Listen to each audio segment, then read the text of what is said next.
Welcome back, Nuggets. This mother clucker's got some thoughts. Let's ruffle some feathers and get into this live stream. And the boys are saying hello too. Hello, everybody.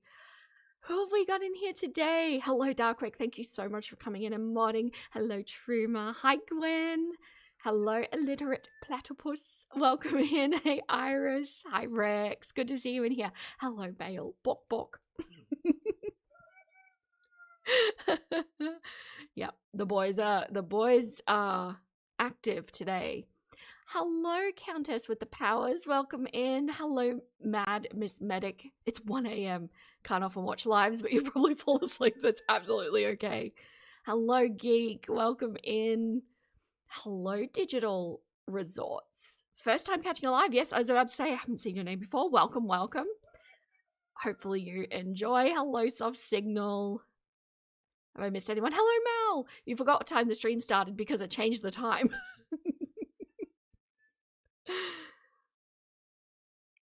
Hello, Shannon. Hey, Dancer Gal. Hey, Dead Not Sleeping. Hi, Katie. You always do. You always do an out of my control interpretive dance to the start of the stream. I love that. I love it. Hello, Isabel. Welcome in. Welcome in. Okay, so yeah, you might have noticed this stream is an hour earlier than the usual time slot that I do. This and also the Clucker's only live stream, I'm just trialing with a slightly earlier time. I know that's not going to suit everybody, but it will also suit other people better. Just trying to make a little bit more room in my afternoon to do basically more caravan work. Because we're getting to that pointy end of the year and I need to squeeze every moment out of my day possible. So hopefully this is okay with everyone. But replay if it's not, at least. So there's that. Don't fall victim to top chat. I could have gaslit you. I would not. That's not very nice. It's both a better and a worse time slot for you? How so?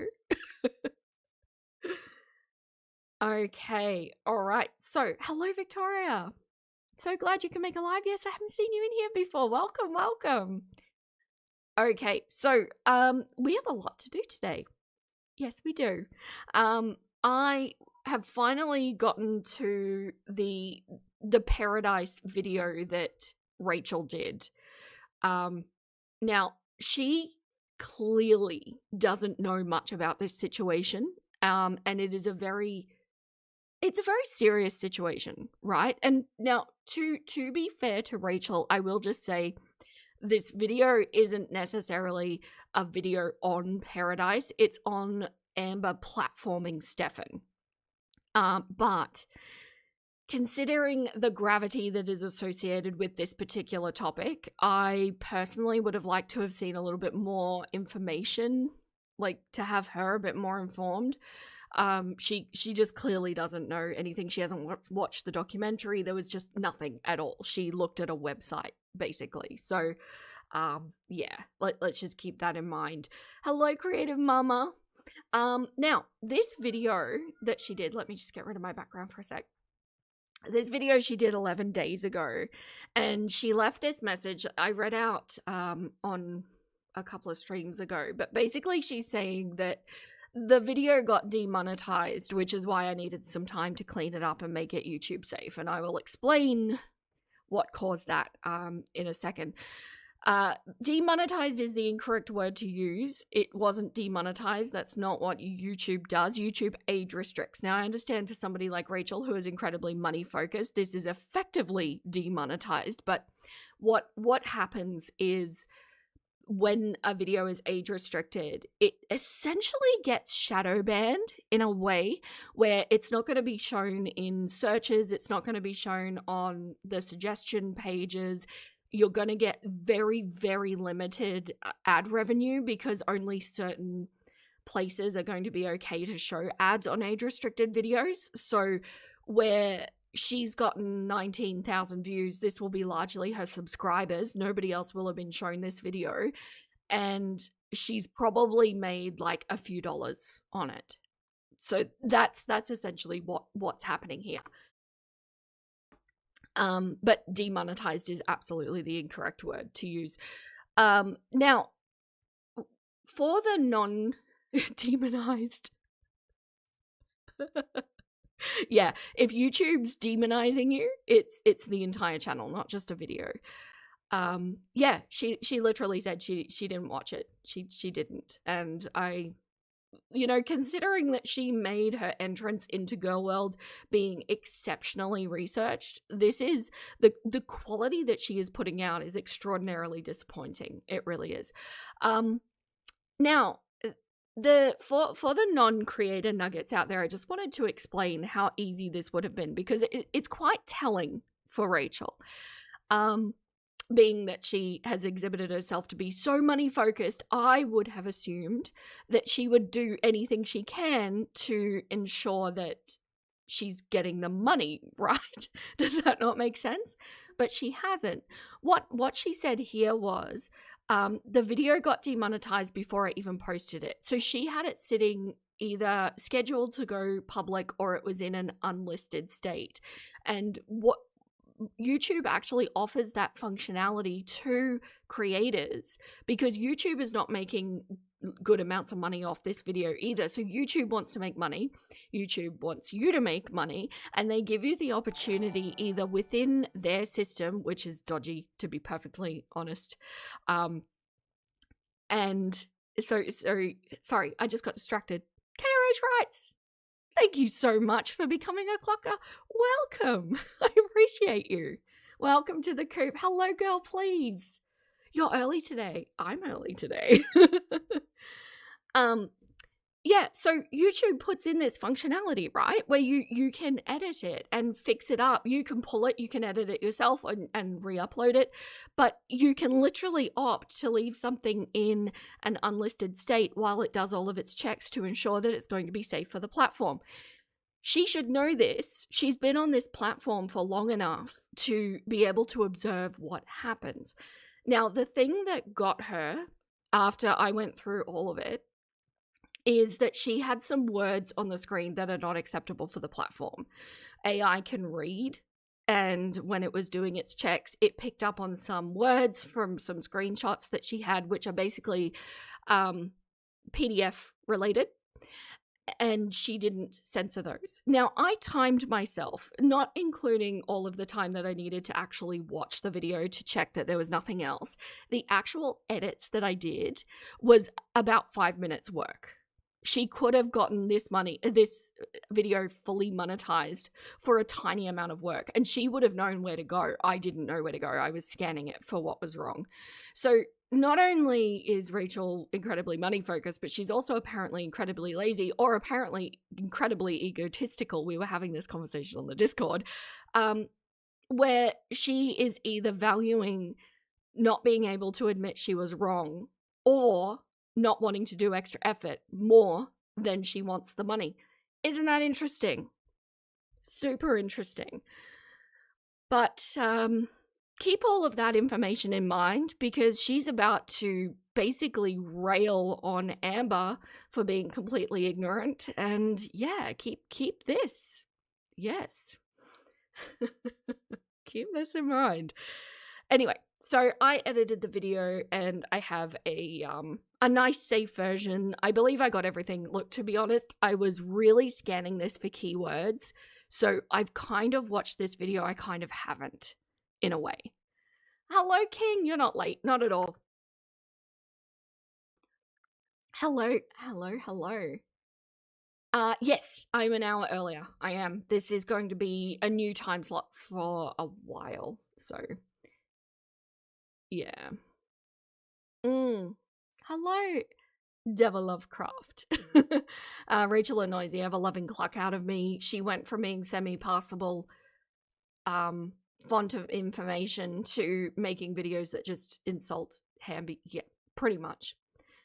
She's really gone the path of least resistance, which we know is one of the girl's key attributes. Have I missed anyone on Twitch? I can see people sitting on Twitch, but no, you're not talking. That's okay. Go ahead and lurk. I don't mind. Hello, Kiss. Hi. Hey, hello. You're so pumped for this. I have so many thoughts. I have so many thoughts, and I was so ready for a redemption arc. We're just not there. We're not there. She's not ready for that. Not at all. Hello, Porcelain. Welcome in. Hello, Cupcakes. Hello, down by the river. Hello, hello. Okay, shall we get started? We have a lot to do. We do. All right, let's get into this. Hello. Just when you think Amberlynn Reid couldn't sink any lower, she does. She manages it. And last night she platformed a man called Stefan on her TikTok live. Stefan, if you don't know, is the founder of Pearadise. Rex, thank you so much for the super chat kicking off early. Whoops, not that one. This one. Early chicken, you'll catch more, you will. Yeah, I know this. I take it you're probably in the North America region. This is going to be better for all of the US and Canadian nuggets. Thank you so much, Rex. I appreciate you. And he has been accused by 4 separate women of inappropriate sexual behaviour, coercion and various other things. We're going to get more into the details of all of that throughout this video, but it's just worth kind of noting and pinning in your head that this guy has been accused multiple times of inappropriate behaviour. So she knows enough to mute out certain words, although the words she's choosing to mute out should be okay. I have also muted a couple of her words, which it's really just me being a safety Sally, to be perfectly honest. I think they would have been okay. I'm fairly certain that the damage was done by the screenshots that I mentioned. And yeah, it's... Veronica, thank you so much for 5 months. I thought you were going to bed. Are you not going to bed? Thank you so much for being a clucker for 5 months. You're going to hatch next month. Yeah. North America. Awesome. And Amber had him on her live stream, so that's great. We're going to get into the ins and outs of what happened, the details, the proof. I'll show you a bunch of different resources and stuff, so we'll talk about all of that. But also, if there's a dot of light on my face, I'm sorry, it's... Yes, there's a clucking dot of light on your face, and it's been there through all of your videos. It's annoying. Turn your lamp off. From my little moonlight, I'm trying to not get it on my face, but somebody commented that it was on my face in my life. And it's still on her face. I'm sorry, it's going to be on her face for the duration of the video. Just get okay with it now, because yes. Hello, be like water baby. Welcome in. Welcome in. You just realized that she has a stuffed something ukulele in her background, and you kind of hate that it's not a real one. Oh, here? Oh, it's a little plushie. It's got a face. Not everyone is gifted with music, Isabel. Not everyone is as special as you. Last video. So what happened was, Amberlynn Reid went live on her YouTube channel last night in this live stream called Get Ready With Me With A Heart. The live stream itself was an hour long. It was boring. Nothing interesting happened. Total snooze fest, so I didn't bother reacting to it. Literally nothing happened. She just displayed her lack of personality. So that doesn't meet the criteria for reaction, but what we watched last stream did. Goodness. Victoria, professional YouTuber, can't figure out how to not have a dot on her face. Still there. Yeah, and here's the thing. I am a little bit of a nerd. When it comes to the movements of YouTube, I like to really, really keep my finger on the pulse. So I kind of want to give her a little bit of wiggle room to say, you didn't know that AI reads. Although one could assume that if AI is being used, that it could theoretically read. Any creator or any person that's told me, this is what happens when I stream in the morning. Anyone that's ever told me that a video has been age restricted or a video has been taken down or, whatever the case may be, you'll know that my first response is to go, what happened? What was it? Why was it taken down? What was cited?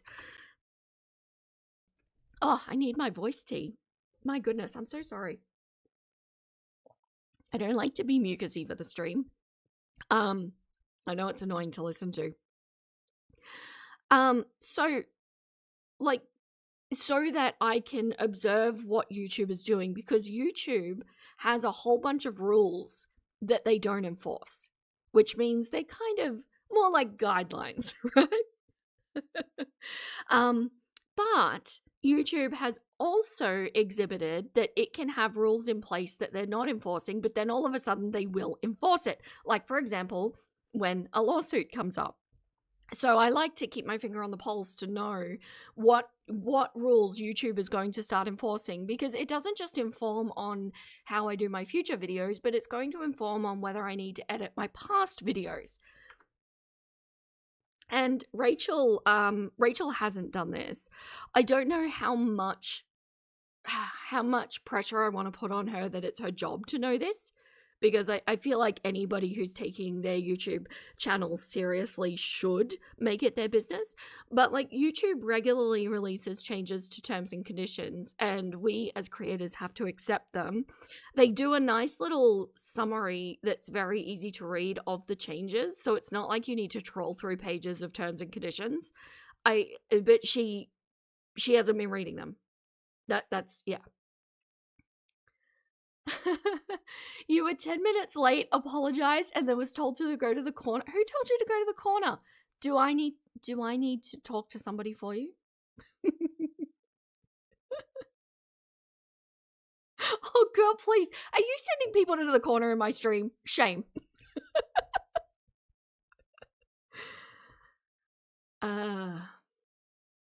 So non-members get to make rules over the other members? My goodness. Tomato emojis. Vera wins overall. One would hope, considering it's my channel. Oh no. Okay, keep going. But, you know, whatever. So, but towards the end of that live stream at roughly 53 minutes, Amber starts talking about Rosie, Quirky Love Rosie. For those of you who don't know, Quirky Love Rosie had some connection to Pearadise.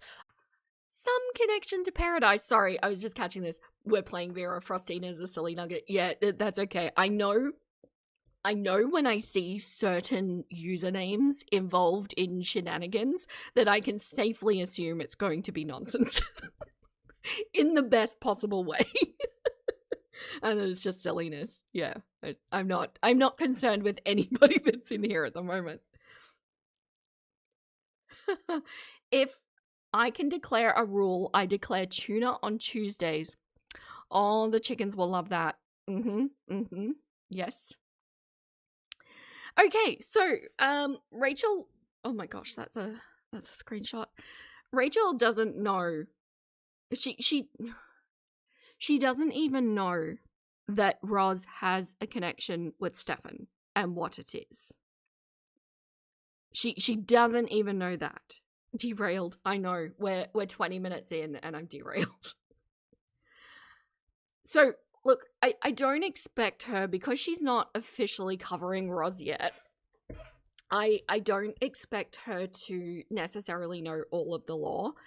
But this, once again, as I've brought criticism in her last few videos, this is a pre-recorded video. She could just go look it up. She could very easily find out what the interaction with Roz has been with Pearadise.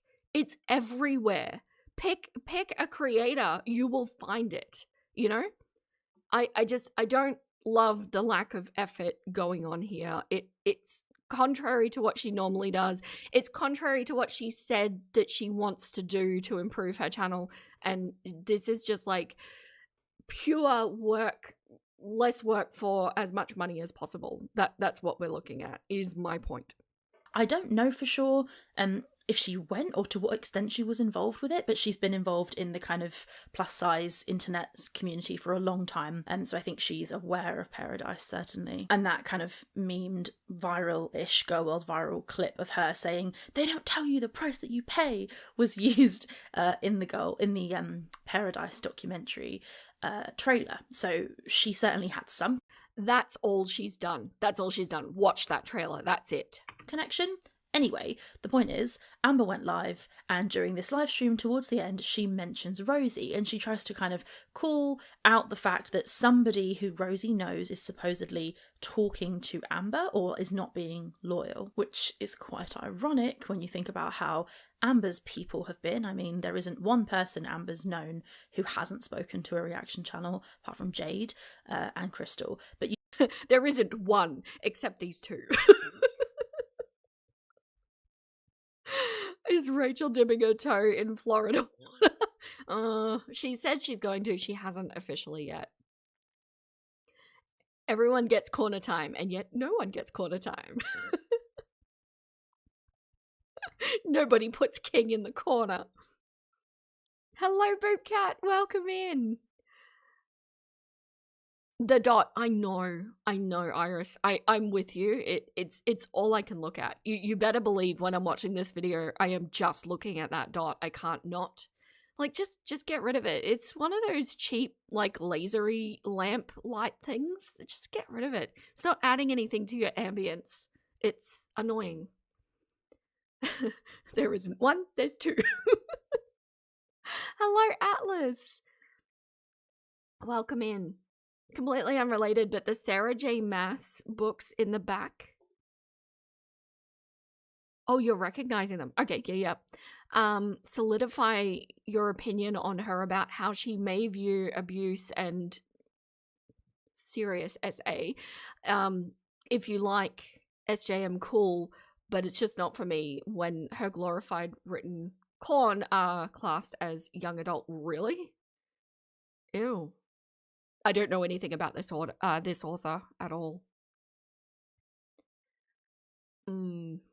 Exactly, Vid. Oh, new emojis too. I remembered to update them all. You've got the cursed teardrop, and you've got the real Veer drop as well.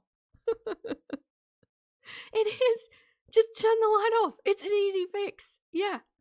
King is swinging on you. King would never, girl, please. King is innocent and adorable.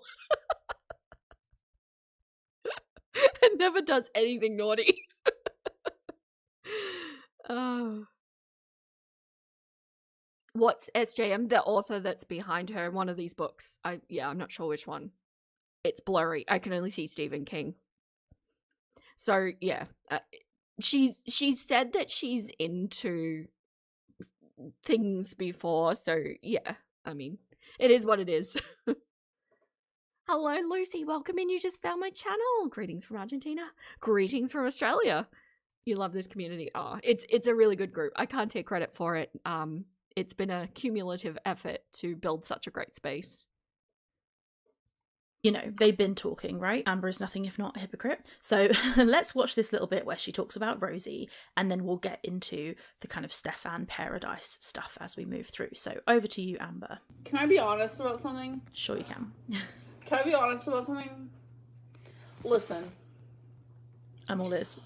I know Rosie doesn't like me because she's now back on the hate train of it all. I mean, it's hilarious that she would call it a hate train when, so like Amber and Rosie started talking during the lolcow. I still have this light on my face. I'm sorry. I'm trying everything, but it's still there. But you're not trying everything, Rachel. Just turn it off.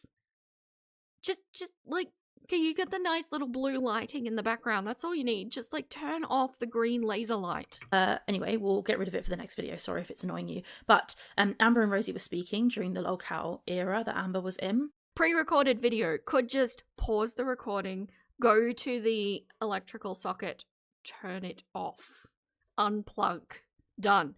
Go back, press resume recording, and we're good. Not even able to do that level of effort for her videos. And they were like friends, seemingly friends, and then something happened behind the scenes and they stopped talking. So Amber saying that Rosie jumped on the hate train seems a little bit crazy because as far as I'm concerned, as far as I can tell, Amber did something to upset Rosie. Oh, her head's not cut off. That's just my window. Is it annoying? I can resize this. One moment, please. Wait.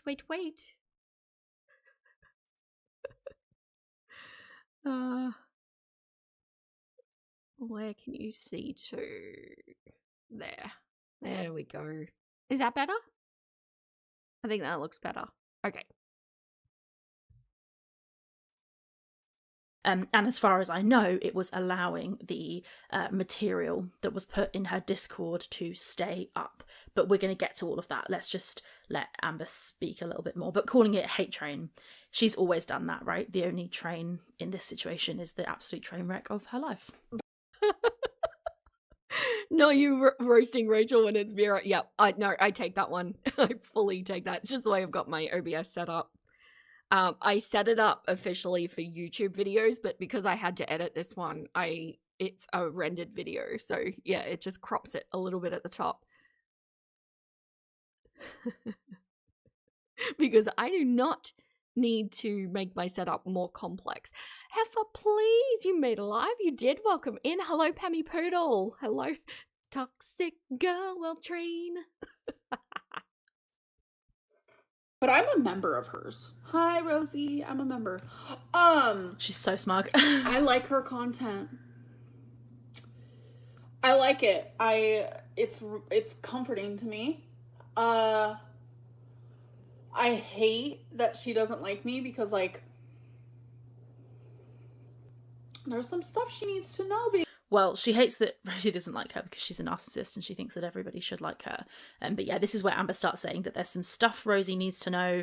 Somebody Rosie knows is talking or, don't know, sharing something. Not sure. Let's let Amber say it.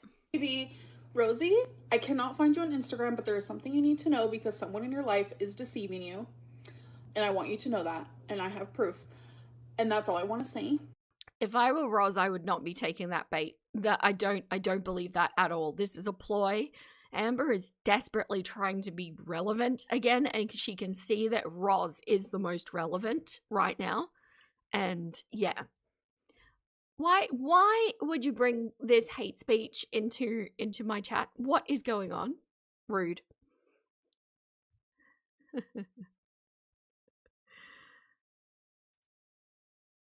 I know. Hello, joke.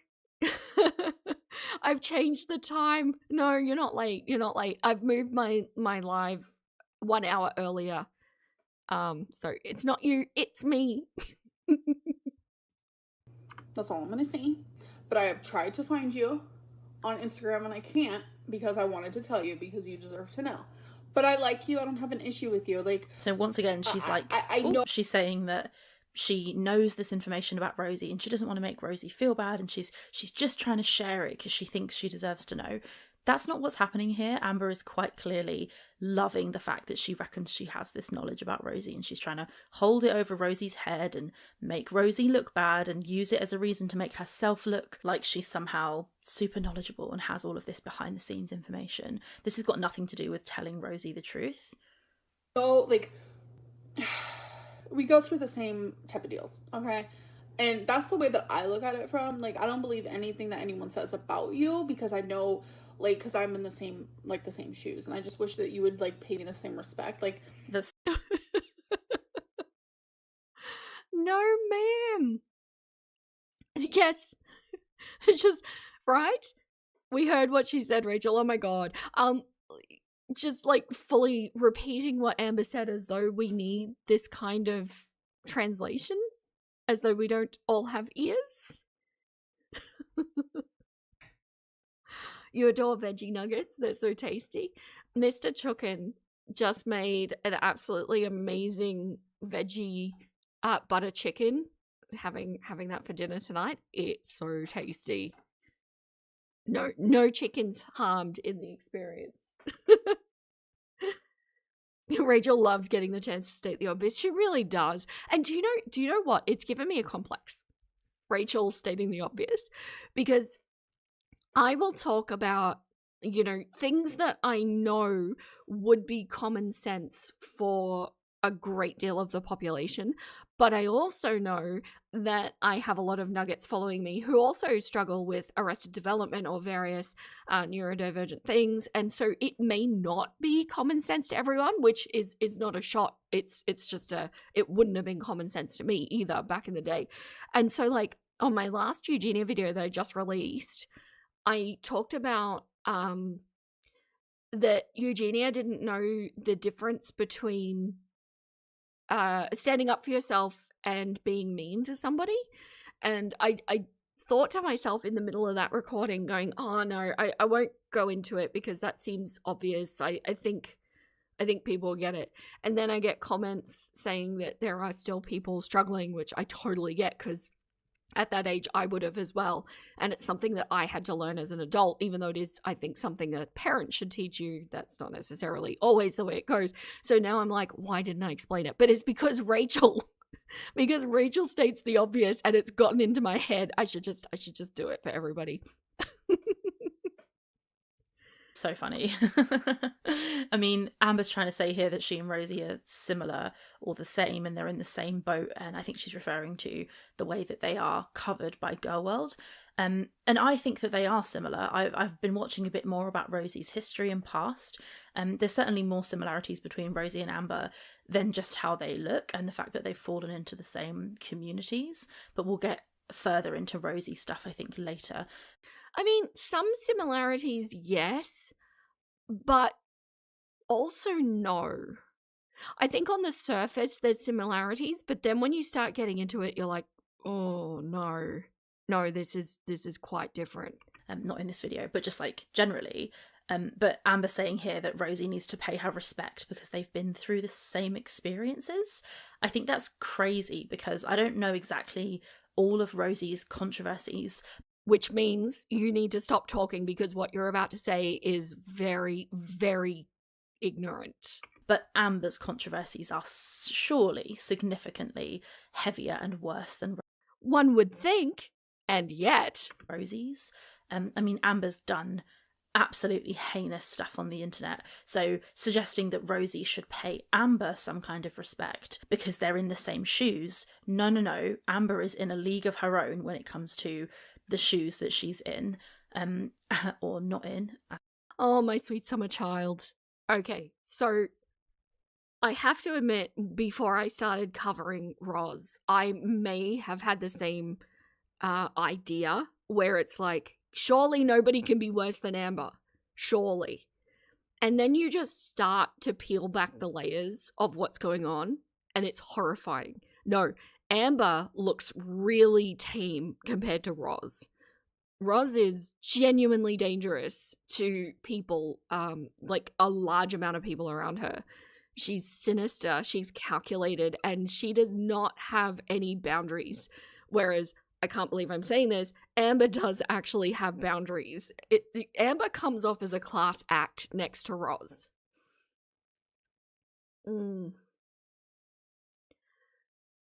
Yeah, they give off different vibes. I agree. I think it's completely different, in my opinion. Do your research then, Rachel, right? You sewers belong to Rachel. That was pretty heinous. She actually references it too in this video. Rachel is biased because Amber is her favorite. Yeah. The focus of her obsession.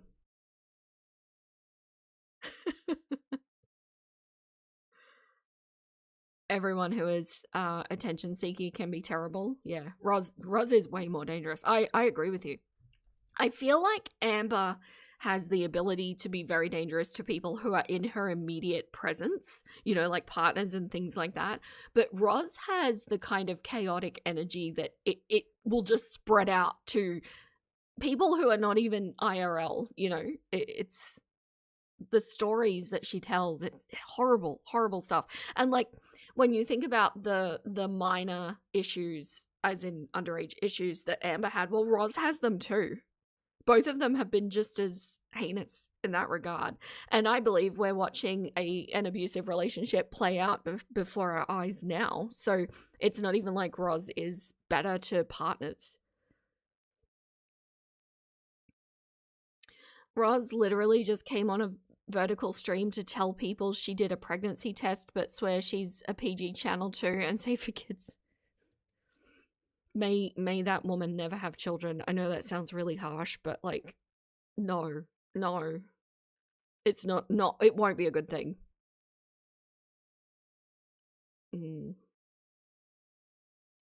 Yeah, Roz travels more too. She can reach people in public. That's true. On the one hand, I want to learn why Roz is considered worse than Amber, but on the other hand, I don't want to learn anything about Roz. She has legitimately put people's livelihood and lives and reputation at risk, like serious risk. I'm talking some very, very serious allegations that are clearly made up.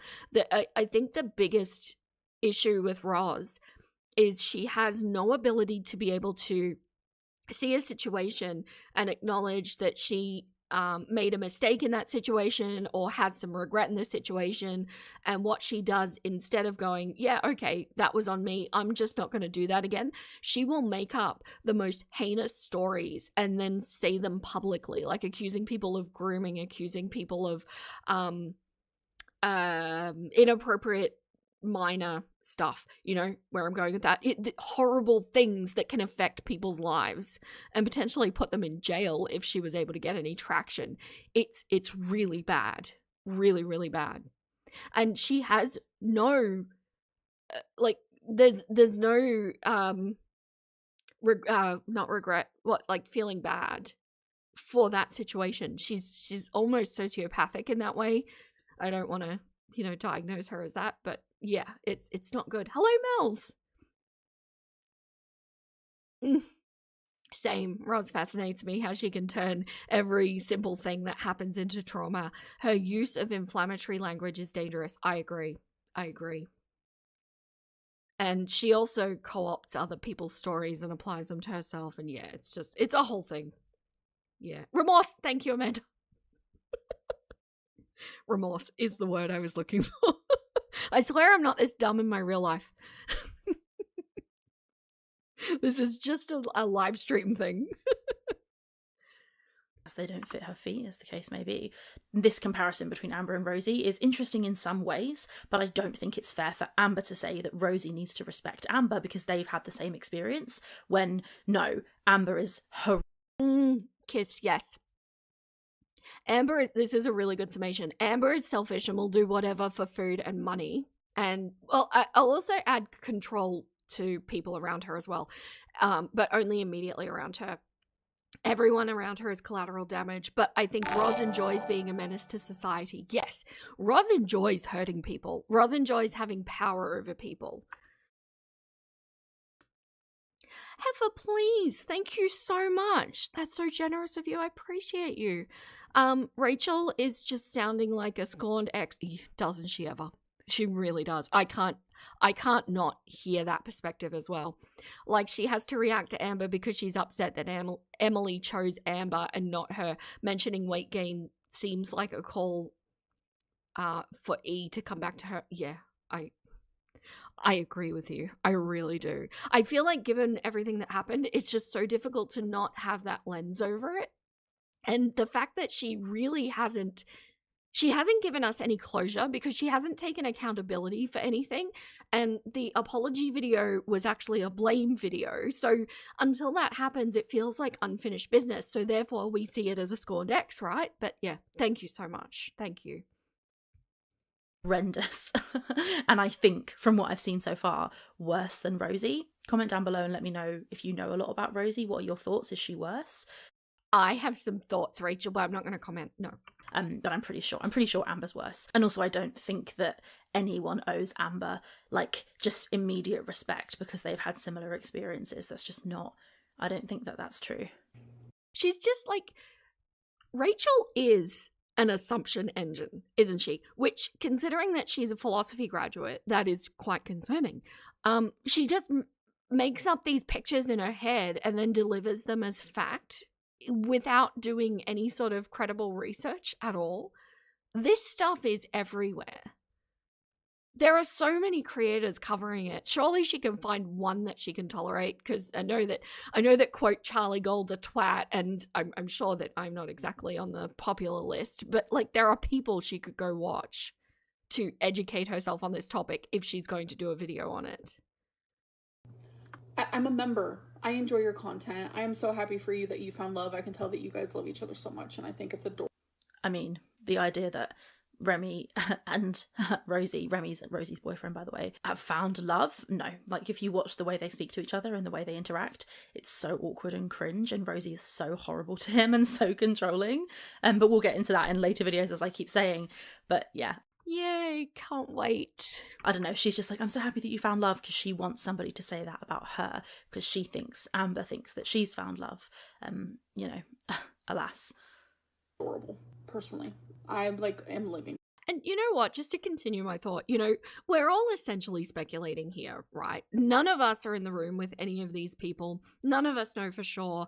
We could be very wrong in what we're thinking, but like, what's the issue that I'm taking with Rachel is that there's such confidence behind what she delivers that I think it's very easy to gravitate towards a confident voice in the room and go, oh, that must be true because, you know, and especially a confident voice who has proven themselves to be well researched in the past, and there's credibility there, sort of. If you're not watching my channel, there's credibility there. And what would be wrong with saying something like, I wonder if, or I'm getting the vibe that, or perhaps this, perhaps that, what are some other perspectives that could be going on? You know, those sorts of phrasing where we're just kind of going, this is kind of what I'm seeing based on my world experience and things maybe that I've seen in the past with other people or whatever the case may be. But it is all just speculation at the end of the day. And you're all here for my perspective because my lived experience is fortunately quite rare compared to what other people have. But Rachel is just saying, this is the way it is, you know? There's a difference there. Why won't Remily say I love you back, Roz? Or I miss you too? Oh, I so hope he just fades away. Now's the time. Everything in my being has a feeling that that's not going to happen. I really worry that he thinks that this is what love is. This is what being in a relationship is. I think, I don't know. Like, I feel like many of us have gone through bad relationships and it's probably informed us on how to find a good one. It's hard to watch somebody go through it personally, and especially knowing who it's with. Yeah. Let's hope he goes to... You do think Amber's wrongs are seen as more, quote, valid due to the longer sample period, if you will, so it's easy to make Roz out to be less bad because she's less confirmed in her grossness. I think that's fair, yeah, because Roz realistically hasn't had a magnifying glass on her for as long, but I've got to tell you, I'm sitting next to a list so long that I filled an entire notebook page of bullet points of things that I want to cover about Roz that have huge question marks. The vast majority of them, I think only like 5, are not heinous towards somebody else. So, yeah, I'm getting ready to gear up for my historical deep dive for Roz too. I think I want to do one more Rachel video and then I'll go into that. You agree he isn't able to see red flags yet? Yeah. Because you only can see red flags via experience, right? Unless they're really egregious, I feel like for the most part, you need to have gone through them to be able to see them. Which is sad. Pammy, only Sith steal in absolutes. Oh no. For it, like, you deserve love, Remy deserves love, but I would love for you to message me. We don't have to be friends, we don't have to be anything, but if it were me, I would want to know, baby. Okay, so that's basically it. So Amber is sort of teasing here that she has some... Hey, is Be Like Water Baby still in here? Can I start saying, rather than Be Like Water Bebe, I can start saying Be Like Water Baby. kind of background, secret information about somebody who's friends or knows Rosie. Rosie did not take this too well. She's currently on a YouTube break, but she came back from her break to make a bunch of posts. So I'll put them here, and this is what Rosie said in response, and then we'll get to the Stefan stuff in a sec. So Rosie tweets, I think, ALR, I don't talk with... Okay, so I just want to highlight here that any place you see blurring, it's going to be relating to PDF activity or mistreatment of minors. Okay, so you can read between the lines here. This is what I believe is what got her video age restricted. Vera has been contaminated. Why, if I say baby? Oh, you can say it however you'd like, Vera Hart. Oh, thank you. No, she hasn't always said it like that. She's listening to something. Some people are speculating that it's actually people she's watching rather than somebody in her life, but she's picked it up somewhere recently. It's annoying.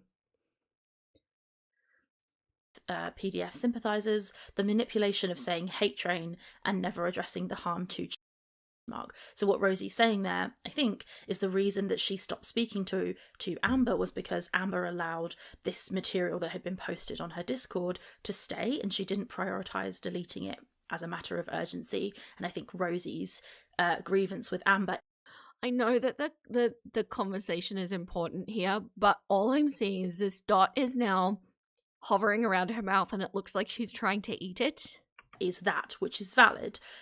So that's why she's saying Amber just saying Rosie jumped on the hate train isn't right, because what Rosie actually did was have a problem with this behaviour from Amber, right? Rosie then says the level of fake is disgusting. You sure didn't like me in those Discord messages. I don't know the tea on that. Did Amber talk shit about Rosie on Discord? Not sure. Rosie says, your hollow words weigh empty. I do not watch your content or engage with you. You're blocked, which explains why Amber couldn't find Rosie on Instagram, I guess. Do not seek me out for any reason. Frankly, I want no contact. If this isn't the blatant manipulation I know it to be, receipts/proof can be sent to her email address. Don't expect a response. I beg you to keep your $4 a month. I don't fucking want them or the currency of your attention. I consider that blood money. I mean, that's quite dramatic. I think Rosie in general is quite attention seeking and quite dramatic as a rule. So calling it blood money, a bit crazy, but whatever. And then Rosie posts this and adds, keeping CSAM unaddressed for days on your Discord server and playing victim instead of handling the crime in your digital space is disgusting. Leave me alone and out of your weird shit. So this is just Rosie making it clear that she wants Amber to leave her alone. And then Rosie posts again, you are blocked, but I know you'll see this. An hour after this, you had Stefan on your live too. So let's add PDF and Predator sympathizer. Wanting to go to Pearadise when you won't even get in an Uber is crazy work, and a desperate plea for relevance for the social media career you murdered. I reject the, quote, hate train of Girl World, but not as much as I reject pedophiles and CSAM. Rose. See how little work she could have done to make this fully monetized? It's mind-blowing. I have to take money as off my list as her top priority because it's clearly not. And like I say, I don't know if it's just because she's so egotistical that she can't admit that she's made a mistake. Because going back and editing, and thank you, Iris, I think it was you that I was talking to, for this conversation. Because going back and editing would be like admitting that she made a mistake, right? Or if it's just pure laziness and she couldn't be clerked. But one of those two things as a currency is higher than money. And that surprises me. And I can actually point to more examples of that happening because she's actually had quite a few videos in her past. The first one, so the Girl World video that I just went through on my last video of her, that one will have been age restricted. I am sure of it. I don't need to see her records to know that it was. So she should have learned about language there, but also the big quote expose video with all the screenshots was age restricted as well because she put DV in her thumbnail. These are things that you learn as a creator. You learn from your mistakes. You might get pinged, and the reality is that I do every now and then, but then I readjust how I conduct my videos, right? So at the moment, the only videos that are age restricted for me are members only videos because they're quite extreme, like, to be fair. And I only have one copyright claimed video, which was while I was learning about Super Bam for Eugenia. So it, like, what is it? What is it, do you think? Is she that egotistical that she can't admit making a mistake? Or is she just that lazy that she couldn't give a cluck to learn her own platform? Kex, you forgot we were starting early. That's okay. It's alright. Hello, Secret Bab. Rachel making mistakes? No way. I know, I messed everybody up by starting an hour earlier, so this is going to be the new time slot. I updated the Discord too for the events, in case you're following those. You think both lazy and egotistical. What a fun combination. I agree, it's super gross how Amber platformed him, flat out admitting that she hasn't heard out any of the victims or watched the doc, but she wants to hear him out directly. What the hell? I agree. It's absolutely disgusting on Amber's behalf. Am I not beneficial enough for YouTube? Why don't I have any of these problems? Your language is fine. Like, I've watched many a Girl Please video, which, by the way, if you're not following Girl Please, you really need to. She is so funny. Your language is fine. The things you show are fine. There's just nothing wrong. You're not crossing any of the lines. So if you stay doing what you're doing, you should be fine. For now. But yeah. He also posted this. Your blatant manipulation is obvious. I know who you think you have tea on. Your subtle clues were clear. I do not care. I care about that child that got your server and your mishandling of it. I care that you are truly a bad person, and I care that you wanted to believe you weren't, and you showed me privately who you are. Leave me alone. Don't discuss me. If you give a fuck at all about consent, I want nothing to do with you. So for those of you who are not as familiar with Roz, this is actually extremely hypocritical of Roz, because Roz has also been very inappropriate with underage people and vulnerable people, I might add. She's taking exception to an incident that happened on Amber's Discord. She didn't have enough mods, and there was basically child spicy content. Bad, really bad, and it was on the Discord, and it was left on the Discord for far too long. Amber didn't react fast enough. Both of them, though, are guilty in this area. Girl Please is a hoot, you can confirm. Yes. I'm gonna have to get a snacker. My tummy is rumbling. I'm sorry. I will be very brief. What did you miss? You love the new timing? Rachel ignorance? So there's another element here that Amber left. I think a child managed to get into Amber's server by lying about their age or something, and then there was inappropriate content in Amber's server, something like that. So that is the kind of synopsis of the drama between Rosie and Amber specifically. And then, as you can see in what I just read, Amber went live on TikTok pretty quickly after her live on YouTube, and during this TikTok live, she brings Stefan. His full name is Stefan Wilhelmi, and he's the guy who founded Pearadise, and he's been accused by 4 different women of various inappropriate behaviour. Somebody called Citrine Dream re-uploaded this TikTok live stream to YouTube, so thank you very much for that. We're going to watch it in a minute. Roughly the 38-minute mark is when Stefan joins the call. But before we watch it, it's just worth taking in the weight and severity of what Stefan did. So he founded Pearadise, which was a mansion, I believe in Las Vegas, where he invited large women to mansion is not the word I would use.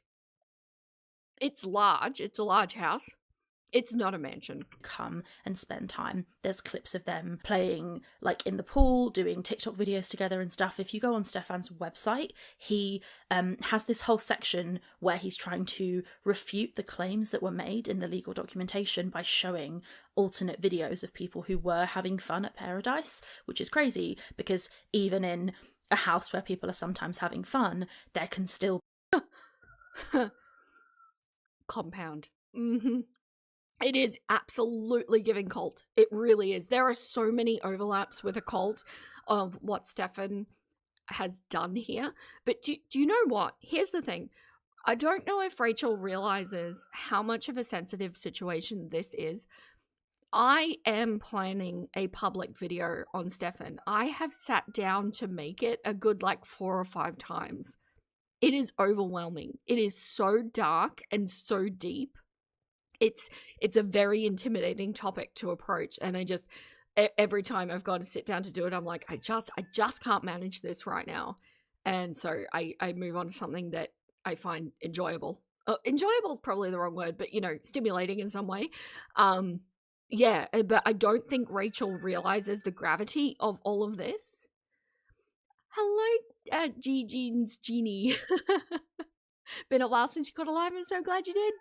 Popped in to ruffle your feathers. You will. You definitely will. So I don't love the approach personally, but I will give a little bit of grace just because it's so clear that she hasn't researched any of this, so she probably doesn't understand how deep this goes. Because when you little trigger warning for unborn little beings, but if you're trying to drug somebody into tricking them to have a miscarriage, essentially, that is appalling behavior. There is no coming back from that, and you need to handle that as a creator with care, because it is so serious. But I don't think Rachel knows any of this because she hasn't watched the documentary. She even mentions Piggy Stardust, and she doesn't know who that is either, and she hasn't bothered to look or even learn her full name. So yeah. True, people look to be having fun at P. Diddy's parties. The problem is, though, this can be such a segue, but the problem is with Stefan, and for all of the members, I have my documentary reactions on my channel, by the way. But the problem is with Stefan, because he is approaching very, very vulnerable, very young women, and sometimes there were allegations of grooming before they become women. Please read between the lines. Allegations only at this point, but because he's doing that, it's very easy to have felt like the outsider your entire life, to have been criticized your entire life for your weight. And then all of a sudden you meet this man who's not only telling you you're beautiful for the first time in your life, but is completely accepting and encouraging of your physique, which is probably going hand in hand with a condition. And to experience that overwhelming love bombing in that moment when you are in such a desperate and vulnerable position, you are going to believe, at least at first, that this is a positive and healthy thing for you, because it is giving you a feeling that you've never experienced before. That man is a predator of the highest degree. And yeah, they might look like they're having fun, but it doesn't mean it's not toxic for them or harmful in some way. So, yeah, but Rachel doesn't know any of this. She hasn't researched it.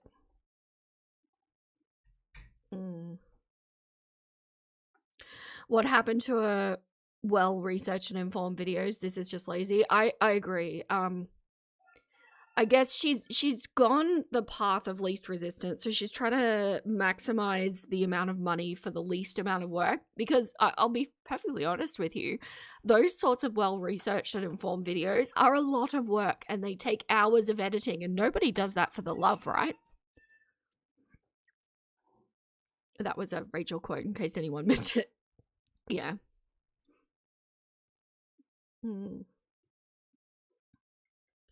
Well, this is actually interesting. Oh, so hello, happy sappy girl.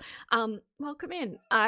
This is something that I kept forefronted when I did the reactions to these documentaries, was you need to keep the filter over this of what if it was Eugenia's end of the spectrum, right? If this was a bunch of young women who looked like Eugenia, and this was a man who had all of them in a house and touching them and filming them constantly, even in a state of undress, would this be seen differently? You have to keep that filter because it's the same thing. But yeah, anyway, I digress. This is not a rant about Stefan. Let's continue. Be bad and dangerous things that happen. So that's not a good argument. And if you watch or kind of read that post on his website, it does feel like he's trying to I don't know, just use really poor defences against what seems to be very legitimate accusations against him. So there are lots of articles and stuff you can read. I'll link a bunch downstairs. One of the main people who was making these allegations against him was called Piggy, and I believe they had a bunch of TikTok videos about it, but I haven't watched that content. I don't know who. No, why would you? Why would you even learn her actual username?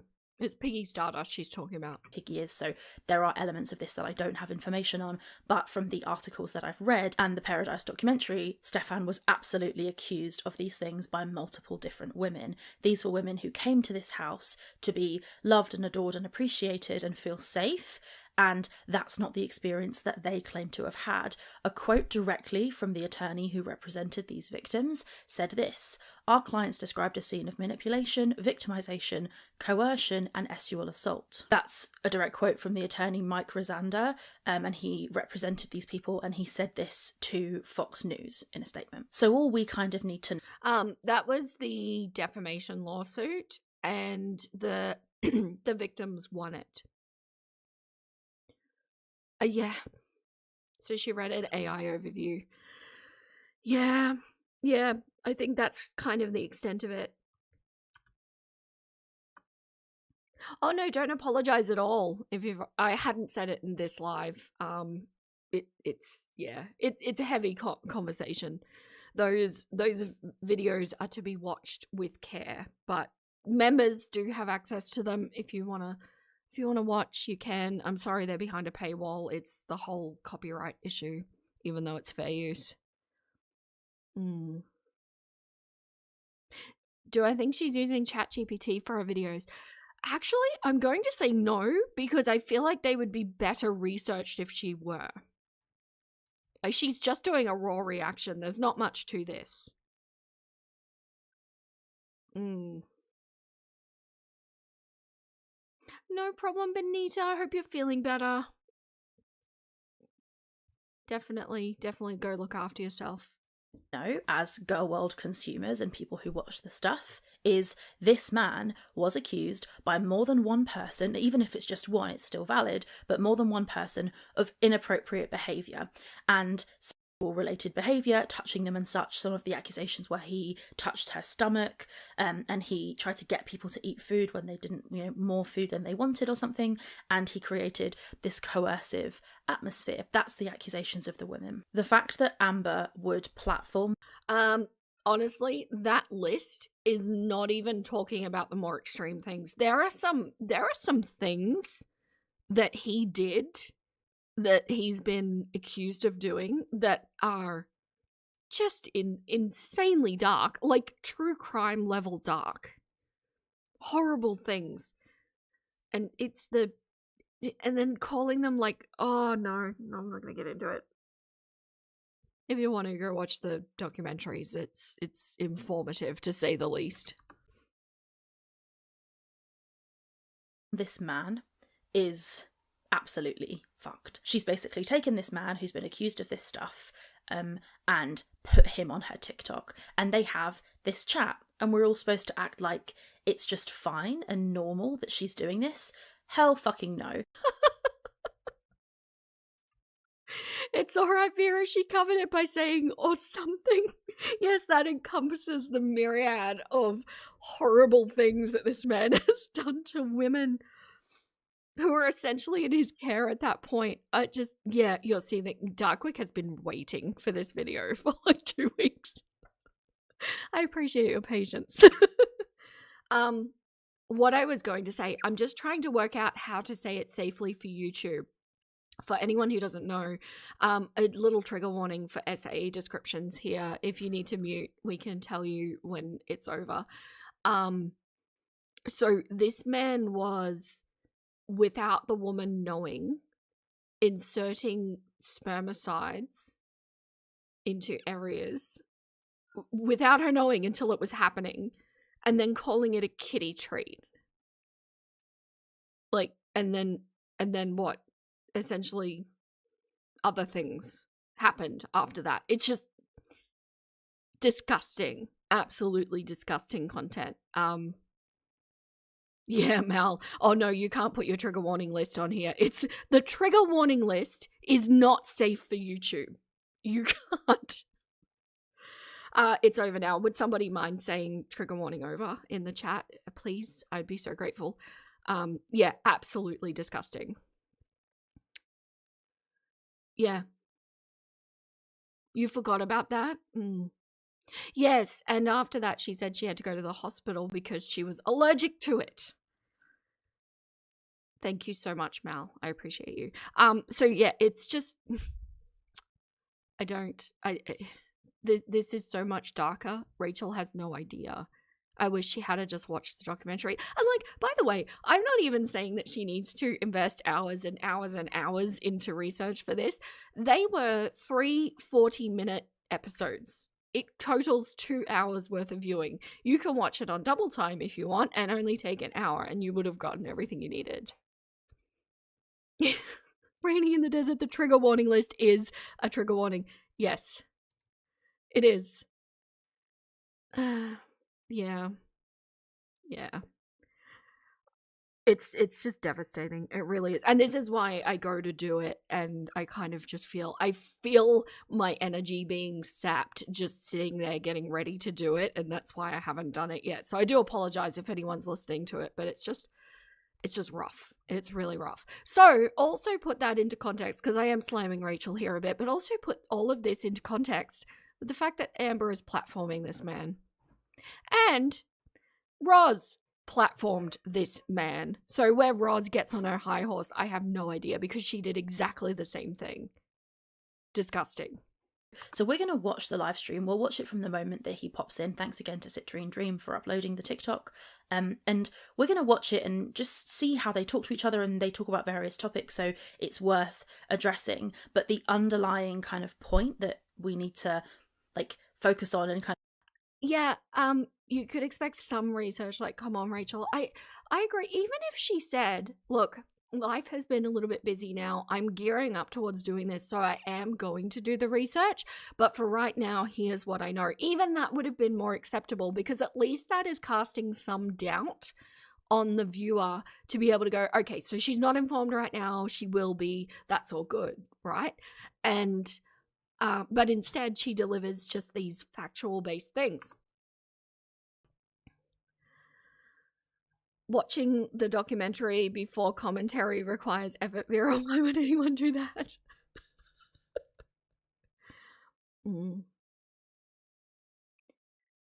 And she's as good as ready to offer a platform to ALR because she left her email open to her. She can't ever say no to anyone, and she acts like she does, but she doesn't. Yeah. You don't expect much. She got a philosophy degree, not a psychology one. But she talks a lot about more psychological based things rather than philosophy based things, which is interesting. I think that's true, isn't it? She only likes to watch people she can make fun of. Yeah.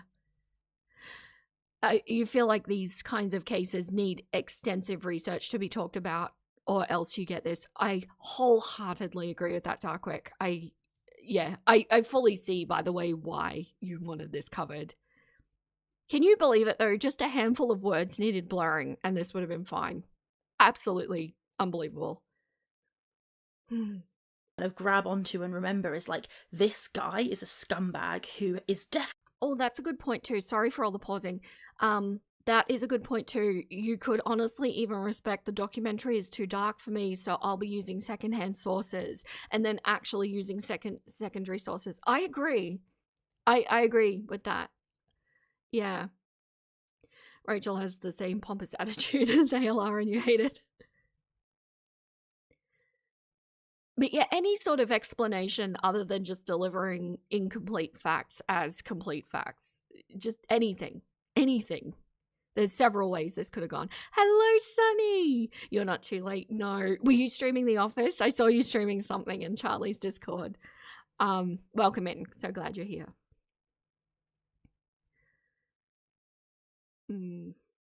it's just, I don't know, research and a certain amount of emotional and self-awareness in your opinion. I don't disagree. I really don't. I don't feel like I'm being too harsh on her here. And especially because of the quality that she used to deliver, I feel like that's probably adding a little bit more gravity to this as well. It's like, you can research. You've exhibited, actually, I will say, one of Rachel's strengths is researching and then regurgitating the information. You can tell that there is a scholar background there, but she's just not. She's not anymore. I don't know if it's because she doesn't want to, but she doesn't appear to be enjoying what she's doing either. So I think that's where the personal currency of wanting to get as much money comes into play, because if she's not getting as many views, does she want to put in the effort to actually do these kind of videos? I don't know. Hello, just a little baby. Welcome in. Definitely a feeder, absolutely, is interested in large people, making them larger, and Amber has platformed him even though he's been accused of all of these different kinds of bad behaviour, abuse, crimes, etc. It's not a coincidence that Amber is happy to platform this man, and her feeder girlfriend also joins the call a few minutes in. So the whole thing is just a cesspit. But let's watch it. Why the fuck not, right? So Citrine Dream, God bless you, 38 minutes in, let's watch this. She's about to welcome him into the call, and you can see there that Emily is already in the call. So the two... Just a heads up, out of anybody that I've ever talked about, I have to say I really hate Stefan. I hate everything about him. And it is rare because, you know, normally I take quite a neutral stance to the people that I cover, but Stefan is different. And how to articulate, there's gonna be rants. I really can't stand him, and I'm sorry about that level of bias coming in, but there's just been too much. And I will reiterate as well that although the women, the victims in this, who came forward, are incredibly brave, incredibly well spoken. They come across with an authenticity that I can't express enough in words. But what I will say, they are allegations. All of my opinions on him are from words he has said himself. That is realistically all I needed to know about this situation to know that he is a predator. So yeah, I'm not going to be biased towards I'm not going to be unbiased towards Stefan, because it's not possible for me to do at this point. So I apologize if that diminishes anybody's experience, but yeah. And shame on Amber for platforming him. Hello, Wide Ride. Welcome in. Oh, I messed with so many people with my new time slot, didn't I? Vera said hate. I really do. I do. Stefan is a guy who knows what he's doing and he plays stupid. So well said. He really does. Soulless, scrotum-looking man, in your opinion? Indeed. Indeed. Two of them are there, and they're going to talk to this person. So let's watch it. Hey girl, hey. Hi. Look how happy she is. She's like smiling and grinning and happy. This hey girl, hey guy has been accused. Like, it's fucking crazy. She is such a piece of shit. I wonder what the dynamic between Emily and Stefan would be, because they're kind of similar. They have some things in common, let's say that. Although Stefan has industrialized his setup for sure. And just for a bit of context as well, for anyone who hadn't seen the documentary or followed Stefan, there have been 2 women who have lost their lives because of this compound that he's built. It's some really serious stuff, and like, to have this, yeah, she platformed this. That's disgusting. What's up? What's up? Greetings from Vegas. I had to turn my volume up. Is he German? Yeah, from Vegas. What do you mean, is he German? Okay, never mind. How is it going on this fine Saturday? going all right. Went live on YouTube, then TikTok, you know. What are you up to? It is 115 It's like watching an alien who's been taught to speak English. So awkward. degrees here today, and I'm going on a really big interview in like 45 minutes. I'm going to be. Do you know what's her name? Do you know Alyssa? Also, just a little extra context for everyone as well. Stefan himself said that he encourages the women in his house to eat, and he doesn't see anything wrong with it because if they want to, why should that be a big deal? He also sang Baby Got Back on the documentary. Alyssa Marie? I don't think so. Pretty big channel actually, and I'm going to be on her podcast live on TikTok right here. Oh, yeah, that's fun. What is she going to interview you about? The documentary, of course, because everything is about the documentary.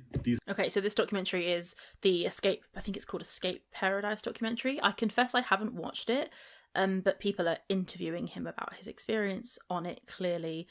I think the fact that it even existed is fucked up. Like creating a haven for large women, fine, whatever. But clearly something strange and inappropriate was happening there because his interest is getting these large women to come and be in his house and he gets to hang out with them. Clearly his interest in them is sexual and he's obviously encouraging them to stay the way they are, which isn't healthy for them. So no, not just stay the way they are. That he's admitted to that. It is a good song, but not when this particular man is singing it in the context in which he's no. She cracked the code. He's German. Never-ending rambling coming. You'll never forgive Amber for doing this. Or saying afterwards that that she wouldn't have talked to him if the accusations were true. Wants people to believe her allegations but dismisses those victims. 100%. Exactly. I want to say not a girl's girl, but I feel like at this point just not a human's human, right?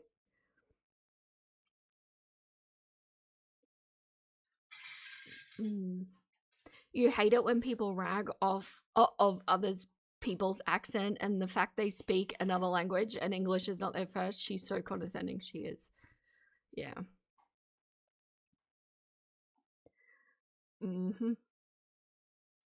In my opinion, even without the accusations, this guy's already gross and weird and creepy, let alone the additional accusations from multiple different women. And if you think about it, these women went to Pearadise to have fun, have a good time. If they had had a good time and enjoyed it, these are body positive creators. If they had no complaints and no concerns and they had had a great time.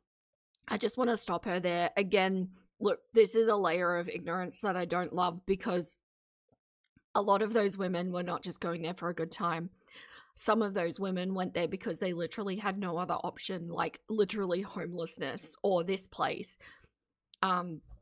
These were also women who were looking for a place to fit in, and it's to just say a good time makes it sound so much lighter than it actually was for these victims. And also it was described by, I made a list. Let me check my list and let me count it. Sorry, one moment. My notes. 7 different victims they spoke to from this house. They also spoke to 7 current people in the house as well. But the 7 former victims all said, including just people that were visiting, all said that there was something about getting into the hot tub that was basically implied consent for this man to do whatever he wanted. Like, even one of them, one of the women in that house warned another, like, new woman to say, just be careful about getting in the hot tub. Like, getting into a hot tub is not consent. Absolute, yes. Some of them were escaping DV. It's not... To say that they were just going there for fun, it's not right. I'm getting angry. I'm sorry. I'm gonna calm myself down. Giving sheltered again. Yeah. And like, every now and then I'll get Rachel supporters in my comments section. And they say, why are you being so hard on her? Are you jealous? What's wrong with what she's doing? Just let her speak. No, what Rachel says is dangerous. It's dangerous for people who are listening. It's dangerous for people who have gone through these things because it completely invalidates their experience. And it's dangerous for people who haven't gone through this kind of thing because it leads them to have a more trivial attitude towards these topics. She talks about topics that are so sensitive and so meaningful in people's lives, and manages to make them so flippant and surface level. She has no business talking about these things. And I'm dying to get to the video in her chronological deep dive where she's like, where she says that she's never known a DV victim. Statistically improbable. What's more likely is that a DV victim has met her and realized that she is not a safe person to talk to about these topics. She is dangerous with this kind of information. I mean it. Share the rage with you. I do not like to rage. This channel is not about rage, but my goodness, sometimes she pushes my buttons.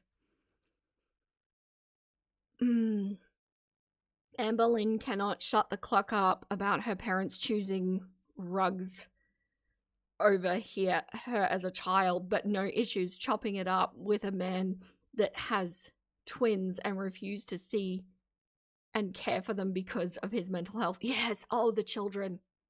Forgot about the children.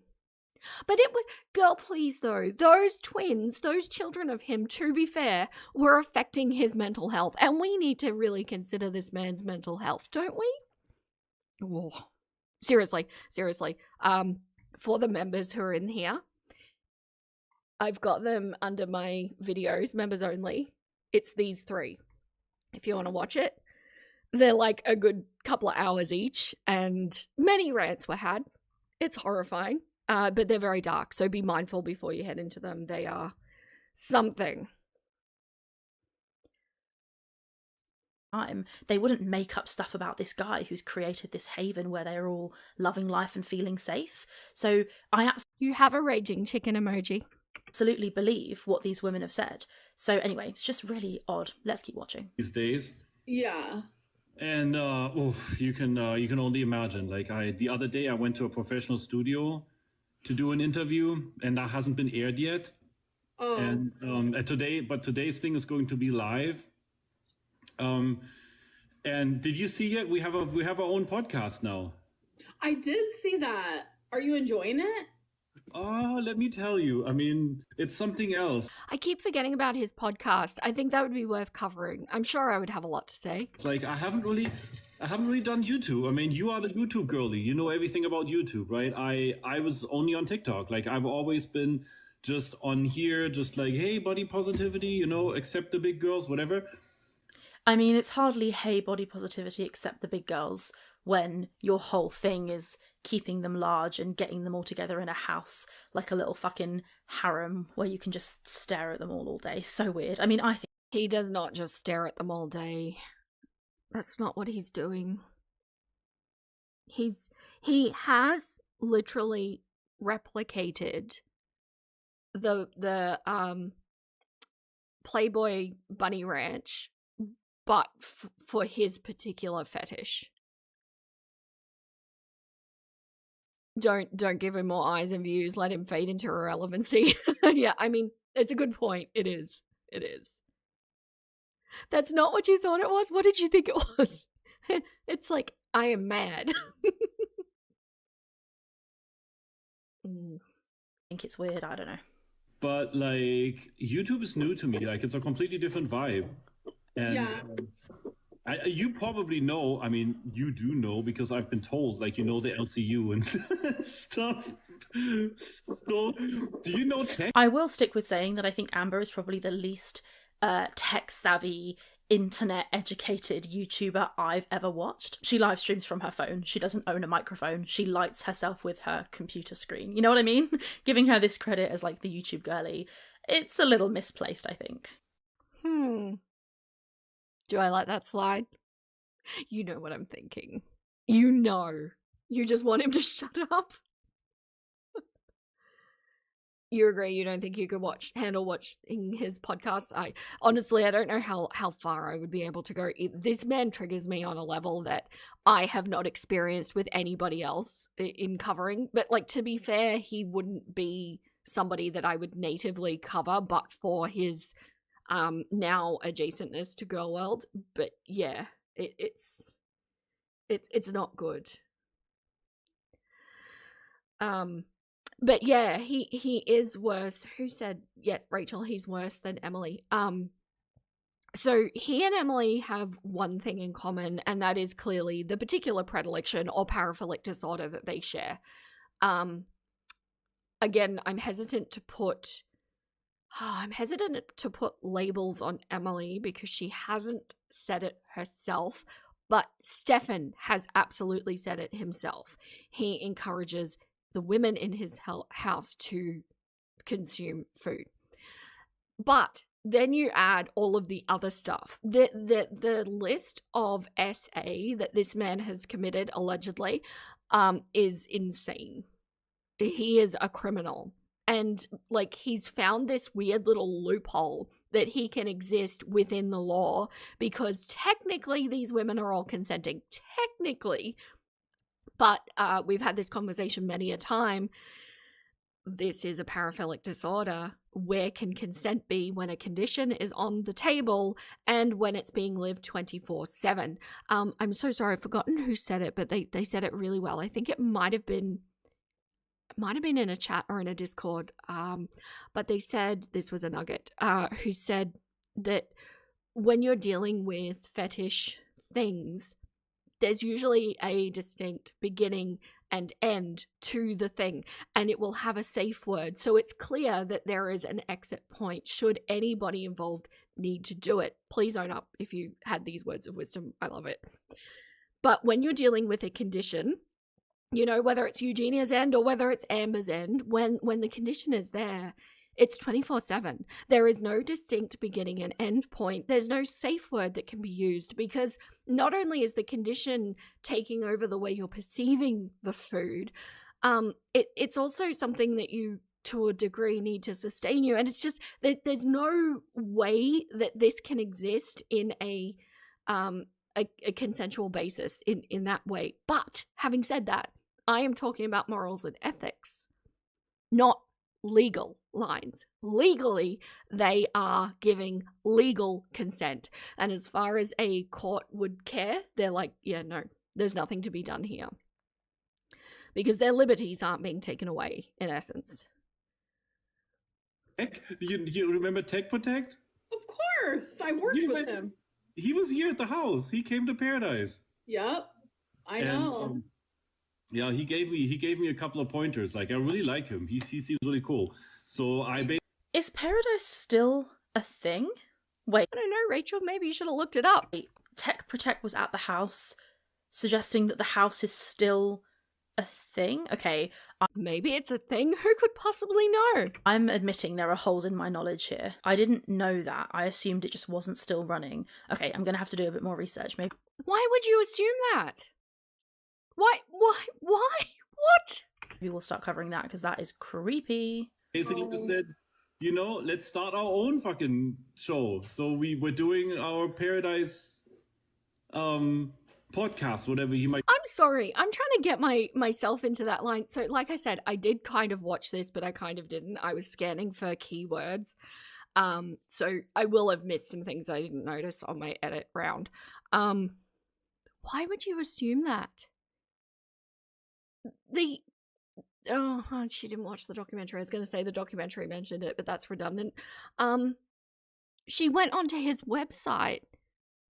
She mentioned his TikTok, so she clearly didn't even look at his TikTok account because she would have seen it's in full swing. What? How does she? I'm sorry, I'm fully speechless because I'm like, how do I get my head, as a creator, I'm trying to get my head into this space. What is she assuming? She assumed that Pearadise is not an actively running thing at the moment. I don't get it. Holes is being dismissive. You haven't looked into shit. Lord, fuck, what? Yeah, you didn't do a lick of research, Rachel. Even I knew this, and I didn't watch the documentary. That's something you don't understand, because things like willful neglect is a thing where both parties consent but are knowingly endangering themselves, and it's not legally protected. I agree. I think it's... I mean, I get that when it comes to the law, lines need to be drawn somewhere, because we need a measurable thing to be able to go, yes, this is okay and this isn't. But yeah, I get it. I think anytime you start to look too closely at legal lines, it starts to fall apart. Because I do understand that ultimately adults are adults and they can do what they want, but there's coercive control involved here. She's got to be some sort of intentional engagement bait or something. How did she mess this up so bad? It is bad, isn't it? It is really bad. Vera, you're going to need to, like, quadruple your ego to think like...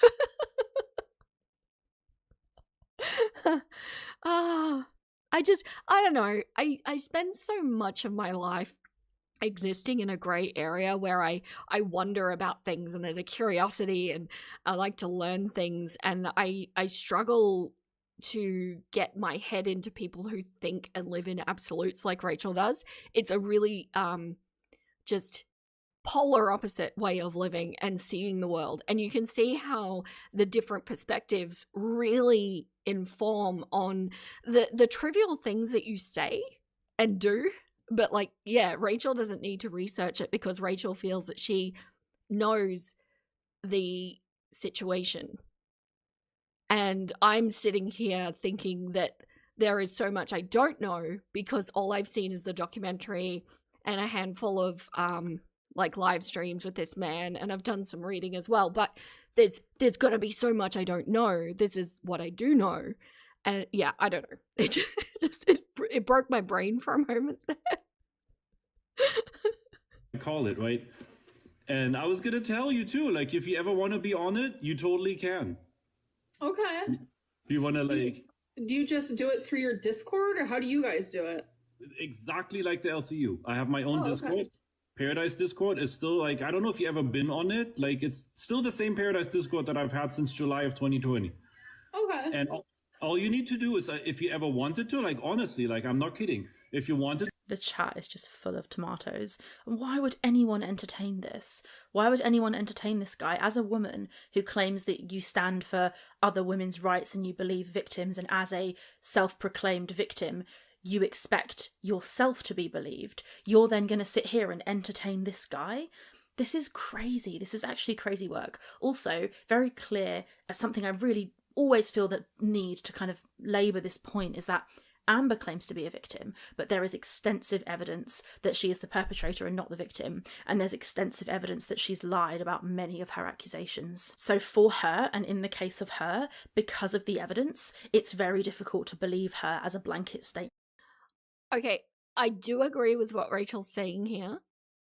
However, I don't like the word evidence. I know it's evidence to Rachel. I know in Rachel's mind it's evidence, but it's hearsay at best, really. But generally speaking, if a woman comes to me and tells me she's had various experiences, I'm going to believe her, right? But I just think there's this kind of nuance when it comes to Amber specifically, because so many of her accusations have been proven to be lies. And she's been accused of so many things by other people, which there has been evidence for. So it's really difficult when you are talking about this kind of topic.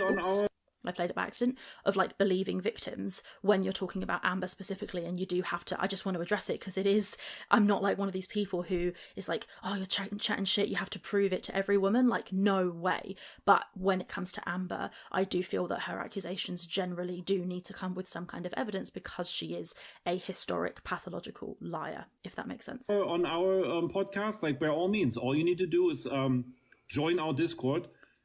And Kex, that's where my mind went to. The poll, is Amber going to end up at Pearadise with him inviting her to his Discord? Okay, so Amber is a lesbian. If she goes to that house, she's going to need to be okay with the idea that she's going to be implying consent to a whole bunch of things. At this point, I just, like, absolutely horrible things. Isabel, I'm sorry to laugh, but yeah, same. Same. I don't believe everyone because of your mother. You consider the source. You, however, will not call out someone who says they've been victimized. Yes, and that's kind of why I sit in this thought process too, because when you learn that your entire life is a lie, it shakes your foundation of how you can believe people. Do you know what I mean? So I instinctively, and maybe this is what you're saying as well, and I instinctively look for puzzle pieces. And more often than not in this world, when you get enough puzzle pieces, the thing that looks most likely to make sense is usually the thing that it is. Not always, but usually. And when it comes to situations where we couldn't possibly know because we weren't in the room, the puzzle pieces are all we've got. And in this case, you know, when we look at both the perpetrator's word and the victim's word, both of those participants are actually kind of saying the same thing. So the puzzle pieces make sense.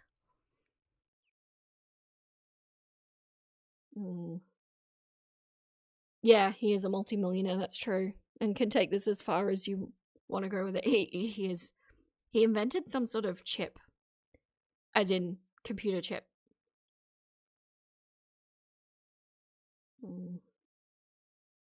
It's hard because you try not to let your past affect your judgment of others, especially with allegations. Yeah.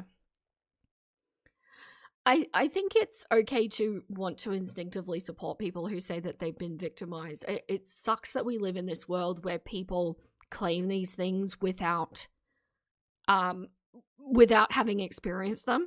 And I really believe those people should be penalized with whatever the perpetrator, you know, the alleged perpetrator would have had to have paid, whether it's fines, whether it's jail time. I think the accuser, the false accuser, should have to do that. It would deter people from doing that. But yeah, in this case, Stefan and victims were kind of saying the same thing, but with Amber, yeah, she's cast doubt, and so is Roz for that, to that point, and it's awful because they've cast doubt with so many lies that now we don't know what to believe. Then you can either verify and you know, just be part of the Discord in general, because the Discord is actually 3,500 members and it's really cool. But also, why would anybody want Amber on her podcast? She can't hold a conversation. Everybody is verified, no trolls, no bullshit, no drama. Good. One good way to get trolls in your Discord is to bring Amber in, let me tell you. And or if you don't want to go down the whole rabbit hole of the whole Discord, I can give you, like the LCU, I can give you a hand-picked role that will just allow you to be part of the podcast. That will allow you to join the studio rooms that we use. Just like the old LCU, like you just join a room and then the video chat gets put on. Okay. Yeah, I can't go on other people's YouTube until my channel gets monetized. I'm just kind of like, because I got demonetized 3 months ago, but I get to reapply again on August 3rd. So fingers crossed. Oh, I didn't know it was August 3rd, so it's tomorrow. That's a big deal. Also confirmed here, granted she may have said it somewhere else, but confirmed here that was a factor. That's why she came off the LCU. I do wonder if she'll hit the LCU back again when she gets her monetization back, but I expect she won't, because I don't think she liked that lack of control. So I imagine she'll probably just vlog and live stream and make money through her own channel. But in 2 days. What happened? Did you get reported, or like what happened to your channel? So 6 months ago, I got demonetized because I was talking about like, I don't even know if I can say it here, like weight loss, food type of stuff. Okay. And I got in trouble for that because I got mass reported by all my haters. So that's not what happened. She's been mass reported for many years. YouTube updated their terms of service and decided to crack down on such. No. Okay, two things. One, Rachel would have known if she had have read her terms and conditions that that is exactly why she got demonetized the second time. And because the LCU was hit, like, I don't know why this is a mystery to her. And two, YouTube had not just updated their terms of service. It was updated in 2023. They started enforcing it recently because of the age restrictions around the world and the lawsuit. Like, madam. Content, partially because of people like Eugenia Cooney, etc., who have Never mind. had kind of highlighted the importance of not allowing this sort of content on the internet because it can be quite controversial or triggering to people who... Or harmful to people, Rachel. Who suffer with various things. Obviously, I can't say what they are. So I think that that's what actually happened. She's always been mass reported. It's just that YouTube decided to act on this occasion. I love how she blames her audience rather than just admitting, like, yeah, I shouldn't have posted that stuff. Whoops. It's interesting because it kind of was the mass reporting. Like, don't get me wrong. If the mass reporting was there and the content was okay, YouTube wouldn't have done anything. The content was not okay. She was glorifying this kind of condition. But for the mass reporting, YouTube wouldn't have felt like they had to act because YouTube wants to make money, right? So they don't want to be demonetizing channels unless they really have to. So it's an interesting double-edged sword there. But do you think she was denied? Well, she hasn't really come back properly, has she? I suspect that she's been demonetized twice in a row. YouTube could just say, yeah, we just don't want you on the platform and fully deny it. They could. They have the right to. Sound effect, it was me going, no. I can't just keep ranting at Rachel. She's just doing it like it's almost every sentence she says something wrong, and I feel like I'm coming down too hard on her. So I'll let something slide. She will never take any accountability for anything. It's so crazy. So me, like all the fat girls got in trouble. Me, Rosie, Chantel, Foodie Beauty. Okay. So we all got demonetized. But Candy didn't. But I ended up going to the LCU during my demonetization because I thought that was allowed. Keemstar told me it was allowed. Keem should have known better too. It's very clear in the terms of service that the demonetization may apply to your channel, any other channels you own, or any channels you appear on regularly. It is a maybe enforced thing, so there is discretion on YouTube whether they will do it or not, but it's definitely in there that they can do that. He said it's fine, like you can still work for me on this channel, but it turns out we found out that wasn't allowed, but they didn't tell us until 3 months later. So then I got demonetized again for being in the LCU pretty much. So that's fucked up. Like, I didn't know that. That's good to know because, And note that the wording is that you appear on regularly. So Amber could go in a demonetized state onto Stefan's podcast. If it's a once-off guest thing, that's not going to sting him because that's not a regular appearance. If you notice with the LCU, 2 channels were demonetized and they were both channels that Amber was appearing on regularly. That's why not all of the channels got taken down. So it's, yeah, this is all in terms of service though. You can literally read all of this. Yeah, Keem lost 2 channels, yeah. Or more specifically, 2 channels were demonetized. He didn't lose them. You think Keem thought he was above that rule, possibly because of his contact that he likes to name drop all the time. I think that's true too. Yeah.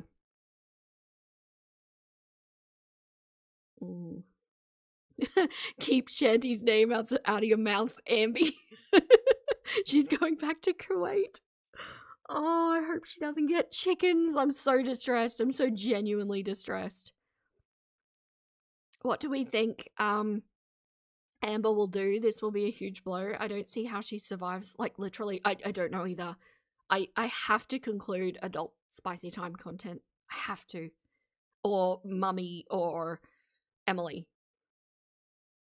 Well, it's not really fucked up. You're ban evading. It's pretty fucking straightforward, Stefan. Pearadise obviously is a small channel at this point. I only have like 2.8k or whatever subscribers, and we're still working on things. We're still trying to figure shit out, and I would never want to get you in trouble or whatever, but like, you know, once your channel's back up, once you're good to go, like, by all means, like, you know, the whole team here like would love to have you and just like, you know, just talk to you. I mean, she never will. And also the fact that Stefan is willing to speak with her and platform her and have her on his channel. It's just the classic birds of a feather, right? These two are just both horrible people, clearly with weird tastes and inappropriate histories, and they're just flopping together because that's what happens, right? Of course he wants her on his channel. She's the fattest girl on the internet, right? You like, you know, and again, you know, remember what I told you too before. It's like there's going to be no bullying. There's going to be no fucking negativity. We just like, honestly, like the thing is like, I got thrown into this fucking girl world, whatever this is, because of this fucking documentary. You got thrown into it, sir. Sir. I don't even know you. Like, and I didn't know Rosie. All of a sudden Rosie shows up in the trailer to my Pearadise documentary. And now I found out that Rosie too got tricked. Yeah, Foodie Beauty was promised a guard rooster. It's the rooster that causes me the most distress because, you know, you know my feelings about roosters. They're incredibly intelligent, social little beings, and they're sentient, and they have thoughts, and they also, like, I don't understand why people will see a dog misbehaving and go, oh, it just needs some training, it needs some behavioral management, but they see a rooster misbehaving and go, oh, it's mean, it needs to be killed. I don't understand why people can't just see that roosters also sometimes need behavioral management.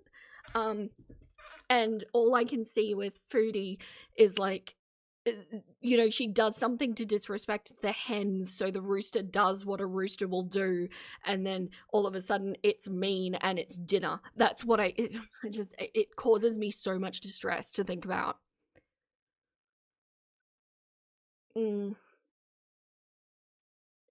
Why does he talk like a Gen Z TikToker? This is a grown-ass man. I know, he's like, he's in his 50s, I think. Yeah, Chantel doesn't care about the suffering of other animals, including people. Yeah. Vera, I totally understand. It's shit. I can't even watch rabbits being treated like thoughtless stock when you know how they... Yeah, you know how they are people too. Yeah. That's the thing. I think, you know, these sorts of animals, also, I'm thinking like cows, sheep, rats, you know, all of these sorts of animals are dismissed as either farm animals or lab test animals, and people dismiss them as being genuinely intelligent, playful, sentient beings, and it's distressing. It really is. Sorry for this rant, but it bugs me. And fun fact for anyone who's interested, roosters, by the way, having trained both dogs and roosters in my life, roosters are much easier to train than dogs. So any misbehavior that's happening, or behavior that you're not, it's not working for you because maybe they're a bit pecky or whatever, it's really easy to train out of them. They are a respect-based species. Like, their social dynamics are only respect. So if you assert yourself as the head rooster, and you don't even need to touch them, you don't need to pin them, you don't need to do anything like that, you just advance a little bit, make a noise that you want to be the cue to train them. So in my case, with Tay-Tay, he needs behavioral management. From time to time, I put my hand out over his head so he notices it and say, and that's his cue to go, no, stop, you know, whatever you're doing. So it's very easy. A smart rooster can learn something in one iteration. My dumbest rooster learns something in 3 iterations. It's much faster than a dog. Hello, LV. Hello. I hope everything's okay over there. Sending love your way. So glad to see you in here.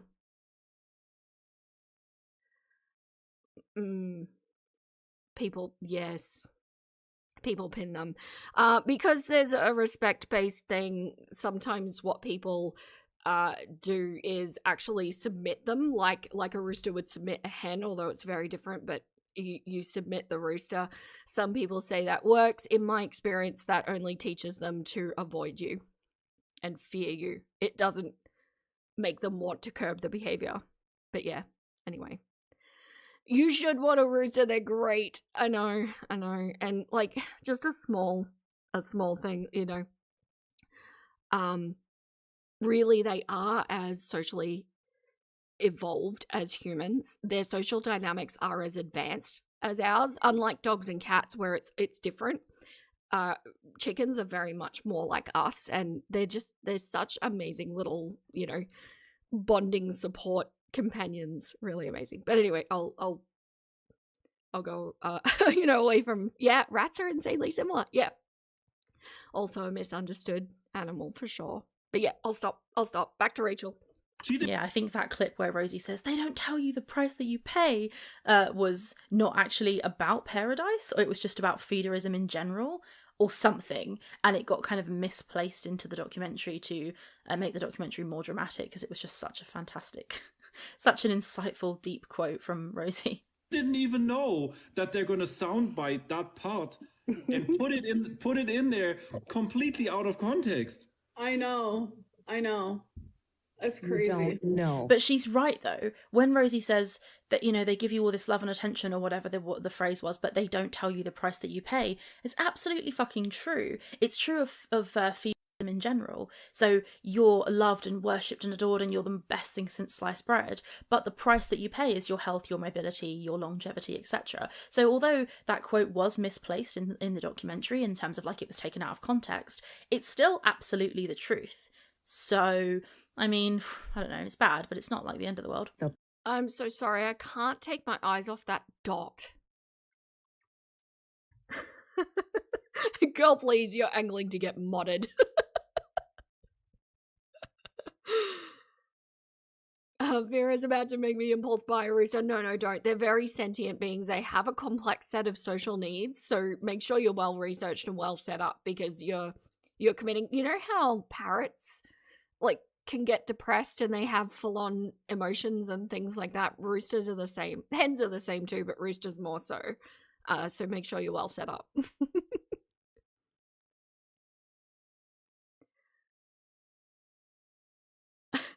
Let me go check how many times Rachel said or something in this video, because she's speaking out of her ass. Can the rooster train my dog though? Actually, Mr. Chuggin and I have wondered a few times if a rooster could be trained to herd sheep. I feel like there could be a solid argument for yes.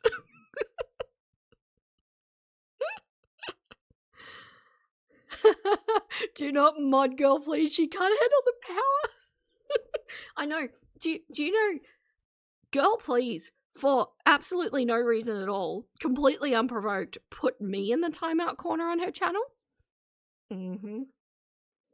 Price that you pay. Yeah, and I found out what it really meant to her, like where in the interview it came from. And it's actually kind of sad, you know. The documentary producers, they really won in terms of creating controversy. Like, they produced something that created a fucking tornado on the internet. Yeah. Because they knew exactly how to play people against each other. And it's actually pretty crazy. Now, I haven't seen the documentary, so I don't really have any comments on that, but it sounds like a lot of deflection from somebody who has some pretty gross accusations against him. And then this is a live. She's making live content, but doing it in pre-recorded, edited form. This is live quality content. Just I don't get. I mean, what she do? I'm trying to work out her motivation here because she's not uploading regularly enough. Like, because, you know, she has the big breaks. It's when she does upload, it's regular enough, but then she'll do like 1 or 2 months with nothing. So she's not uploading regularly enough to be able to feed the algorithm to ensure channel growth, which means that she's not doing what she needs to do to maximize profits, right? Which is, I'm bringing up because that's previously something that she's mentioned quite a few times is important to her. She started doing this well-researched, which seemed to be something that she was getting enjoyment out of. And it looks to me, I mean, I could be wrong, but it looks to me that she is not enjoying making this content right now. So that means she's not even just doing it for funsies, right? And usually if somebody's not doing things to maximize profits, they're doing it for a hobby. That would make sense, right? So it's for fun, which is also a very valid thing. But she's not doing that either. So I'm trying to work out what she's trying to achieve by doing this. And I can't quite pin it down because none of it makes sense. The way she's doing all of it is wrong for whatever she's trying to achieve. Does that make sense what I'm trying to say? Transcript says she only says it 3 times. What? No, surely it's more than that. Hello, Aquafizzy. Hello.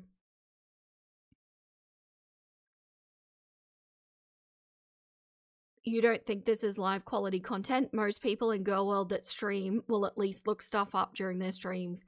To be fair, and why I'm giving her a little bit of leeway is I don't like to look things up in my streams for the most part, just because I think it breaks the flow and it can cause like I have a problem with my dyslexia when I'm under pressure. So like if I'm trying to also run a chat and read stuff at the same time, it doesn't flow well for me. So I don't fact check myself, although I very much encourage others to fact check me during a live. But for a pre-recorded video, I would absolutely just stop the recording, just quickly look it up, sate the curiosity, be able to say the things that you want to say. I don't... Yes, why would you make videos for fun? No one edits for fun, right?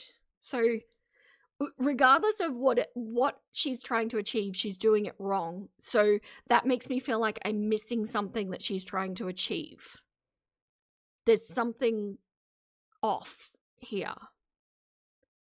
Yes, yeah, Kex fact checks me a lot. However, I'm somebody that's happy to be proven wrong and welcomes it sometimes. Maybe that would be different for her. I don't know. You edit for fun, but you're weird. Samesies. I honestly don't think I could do this if I didn't enjoy editing. It's a lot of work. But yeah, I don't know. I feel like I'm missing something here and I can't quite dial into what it is. Wait, you're dyslexic? Can you claim it, or do you absolutely have to get a diagnosis? I believe that dyslexia can be self-diagnosed. It's really clear when you've got it. It causes issues. Oh, yes. Can we get a shout out? So, Maria is desperately needing to rehome her 7 beautiful hens. She's in Gympie, Queensland. If anybody is near there and wants some gorgeous hens, or if somebody knows of a rescue farm somewhere around there, please hit up Maria. I wish I could take them for you, Maria. I would in a heartbeat, but this is, yeah, not going to work. So please, yeah, everyone, very, very, very important. Maria Spaghetti. Keep an eye on the chat, Maria, just in case I missed something. Yeah, there's 7 hens. Yeah, she's trying to rehome. That's okay, Maria, anytime. I wish I had contacts there, and it's why I was asking Nikki in the last live, because I know Nikki's got contacts in New South Wales, and I think she knows someone in Victoria too, but Yeah, try also jumping on community Facebook groups and things like that, like homesteaders. Look for homesteaders and start contacting. I'm sure everybody always wants to take hens. It's the roosters that are hard to move. You have no idea how many times people have come to me now and talked about you and talked about, like, you know, the LCU. I mean, you saw it. I got dragged onto the LCU for a week or so, like on that local Yummy, bus thanks or for whatever. coming in. Mm-hmm. And- Do you ever work for the LCU or no? No, oh hell no. Like, I would not. Like, the LCU was just a fun little. I can tell you the story because it's actually kind of funny. Foxy Mama, worked for the LCU and she was hosting the local bus. So one day I was on live on TikTok, just babbling, whatever, doing my little like Pearadise thing. All of a sudden, Keemstar shows up in my chat and says like, "Hey, we have a show on YouTube. We would like to interview you." And I was like, "Who is this? What is this?" And immediately my whole chat exploded, and everybody was like, "Oh my God, don't do it! Don't do it! It's crazy! It's drama." And the other half of people said like, "Hey, if you get on YouTube, do it! Like, you know, let them talk to you, right?" Mm-hmm. So I got basically dragged onto a lolcow bus, and I found out that Foxy. I mean, I got dragged onto a lolcow bus is pretty passive language. If you're on it, you let yourself be there, right? You're an adult. Actually had a Yeah, being dragged on, like, what? Sir, no. He's talking. Have you noticed his language all through this has been as though all of this is happening to him, as though he had nothing to do with it, as though Keem had something over him that, like, blackmailed him into being on there. Like, sir, come on. You want this exposure. You are running a business that is content creation and you need exposure. Especially because your accounts keep getting deleted and you have to keep starting from the beginning. So don't do that. That's not cute. Yummy, my commiserations for all of the work that you need to be doing.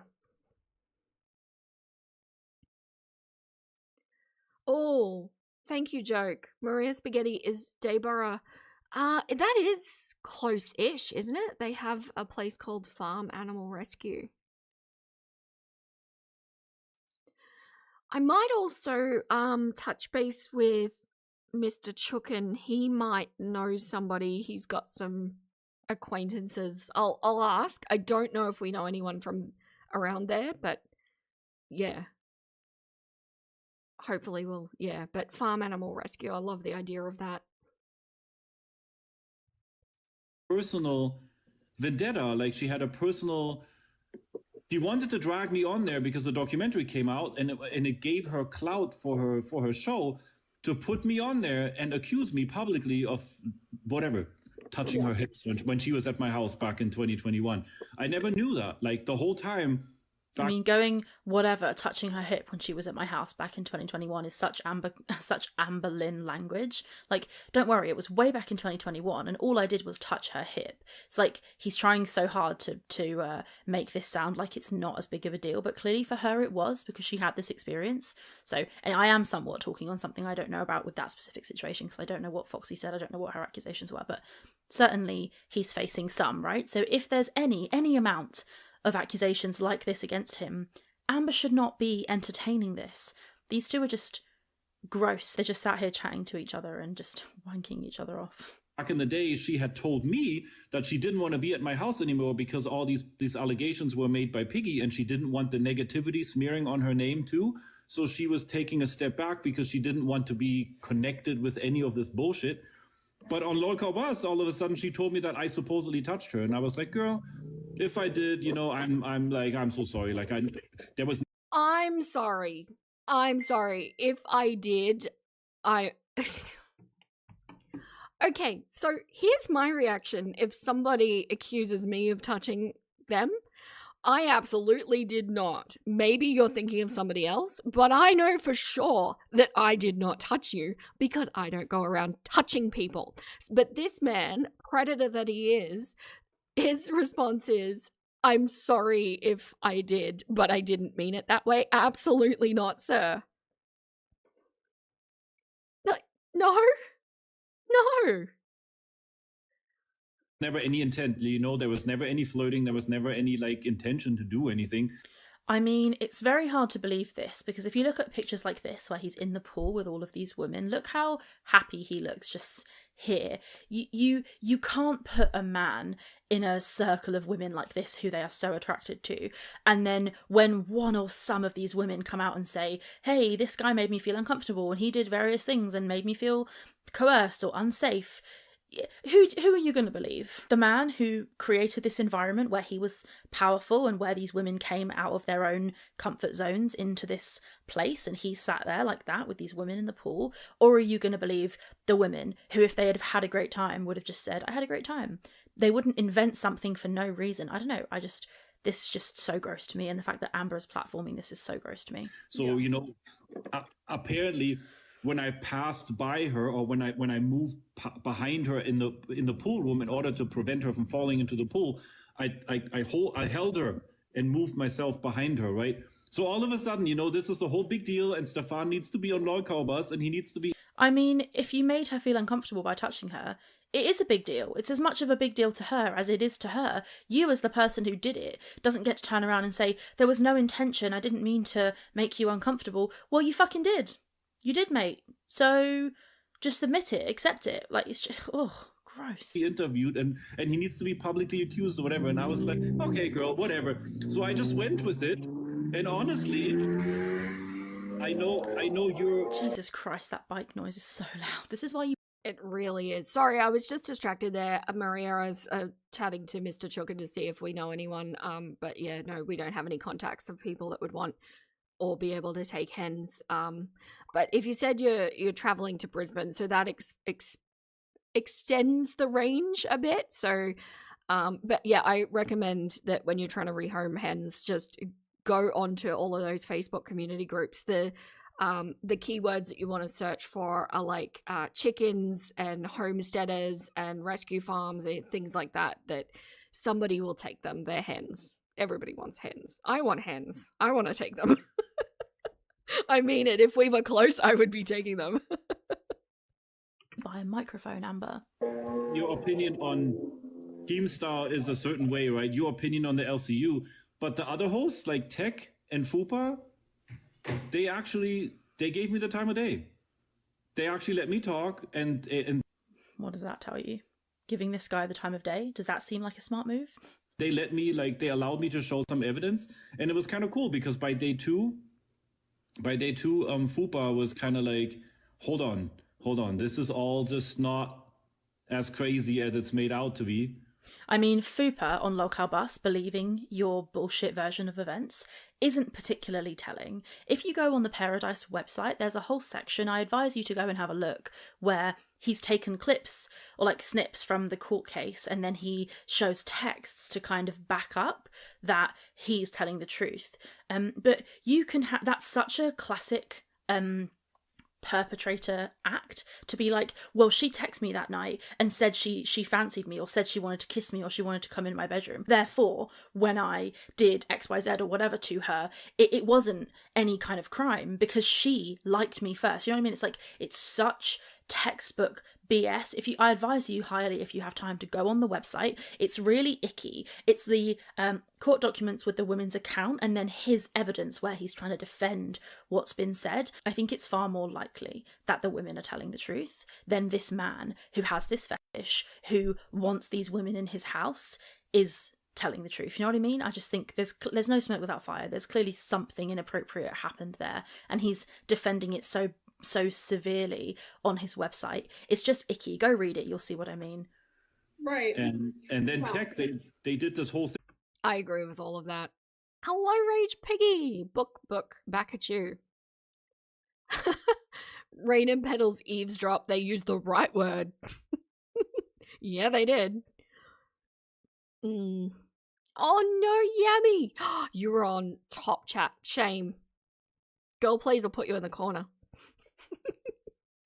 Thing where they said for the weekend, like, Tech's gonna come, he's gonna come to Pearadise, and they did, like, how they always do, like, if we get so and so many members, I think that was a member goal of like 100 subscriptions or whatever, or 100. Oh, this man is a hot airbag, isn't he? Hello, Dessa, welcome in. Hello, Miriam. Hello. 100 members, and then they would come, and he actually came here. Yeah, I watched all of that. Like Fupa, like I used to work with Fupa and Tech. Like our show was #1 in the LCU. Like we made the most money. Like it was crazy chaotic. It was Well done, Sausage. Everyone followed you there because you're a narcissistic abuser and they all hate you and wanted to watch your downfall. But good job, I guess. insane. I mean, pretty much. Like, that channel was not doing well before Amber got on it. That was all just Amber haters that piled on there. Which one was it? What was the name of it? It was Bus. Oh, you were on Bus. Okay. I'm the one who got Bus like on and poppin'. Trust me. Well done. Do you want a gold star? Congrats. Yeah, it hasn't been said. So it's possible this has been said before, but she's doing a very surface level examination. I like those words. You can't think of a better term, but she seems to be playing to the lowest common denominator. Yeah. But she's not enjoying it though. It doesn't look like she's enjoying this. There used to be a passion in her videos that is not there now. Dunno. But yeah, I did Bus for like 4 months and then I had to quit because it was just mentally too much for me. That's not what happened. You didn't have to quit. You got fired because you were involved in a scandal where you used AI to lie about other people posting glass to somebody's house that never happened. She's so awful. But Fupa, she joined as someone who like hated me. She was like a known hater. And now And then she got paid, so she changed her mind. She didn't start to like Amber. She hated Amber the whole time. She earned money from it, so she didn't care about how she really felt about Amber. She just did whatever she had to do to keep making money. to this day, like she's learned more about me and she knows, like the true story, like behind the scenes. Now she doesn't even hate me anymore. I wouldn't say we're friends by no means, but Fupa definitely is a type of person, like once she sees like all the facts, like she'll be like, oh, maybe. We've seen the facts, hun. We've seen the... Come on now. We've seen the facts. I've made 100 videos about the facts. You are a piece of shit. We all been new. Stop it. Maybe it's not as like extreme as I thought. Like it absolutely is as extreme as everyone thinks. I mean, mate, go watch any video on my channel with the word proof in the title and you can see. And it's never proof. The evidence, hard evidence of her being a piece of Hard evidence, objective fact. shit. So That's exactly what happened here too. That's exactly. Once I got onto the video chat in the Discord and I got to show some screenshots or whatever, Fupa was the first one because Tech, you know how Tech is. He's got a cool, everything's for content, right? He was like, oh, like what if it's true? What if it's not true? Whatever. Like he was. Oh, good night, girl. Please, thank you so much for coming in. Yeah, Fuba's a buddy troll. I agree. I think Fuba had one agenda going into that, and it was the money, which is fine. But Amber thinking she's a friend, I don't know. Maybe they discovered they had more in common than they thought. You feel like a good reaction channel has some fondness for the girls. Rachel sounds like she just despises Amber. Oh, I don't know. I definitely don't have fondness for the people that I cover, but I don't have hatred either. But yeah, she does. It's because Jilted X. It's Jilted X energy. Also, hello. I'm gonna have to call you Ed because otherwise I can't say your name. Welcome in.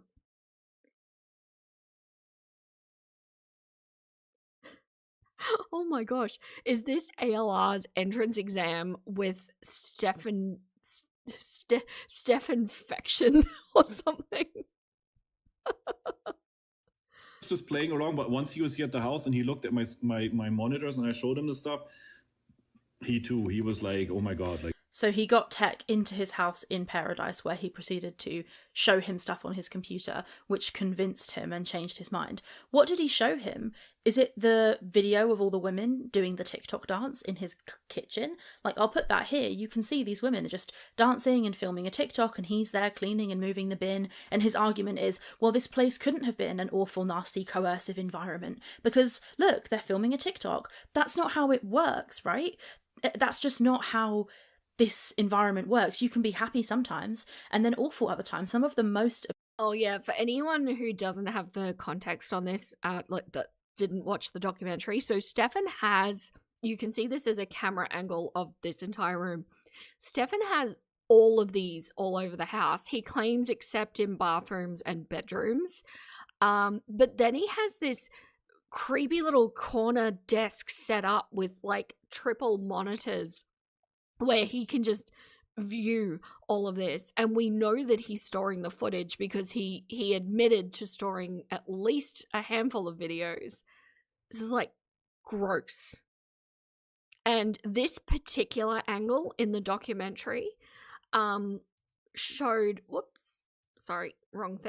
showed this angle, and next to where this lady is standing about here, he was actually filming someone getting undressed. And the documentary had that. So he had stored that footage. He's a creepy little troll who sits up there in his little triple monitor setup watching these women all around the house. It's gross. It's absolutely disgusting. Yes, not fondness but empathy. Yes, I would agree with that. Yeah.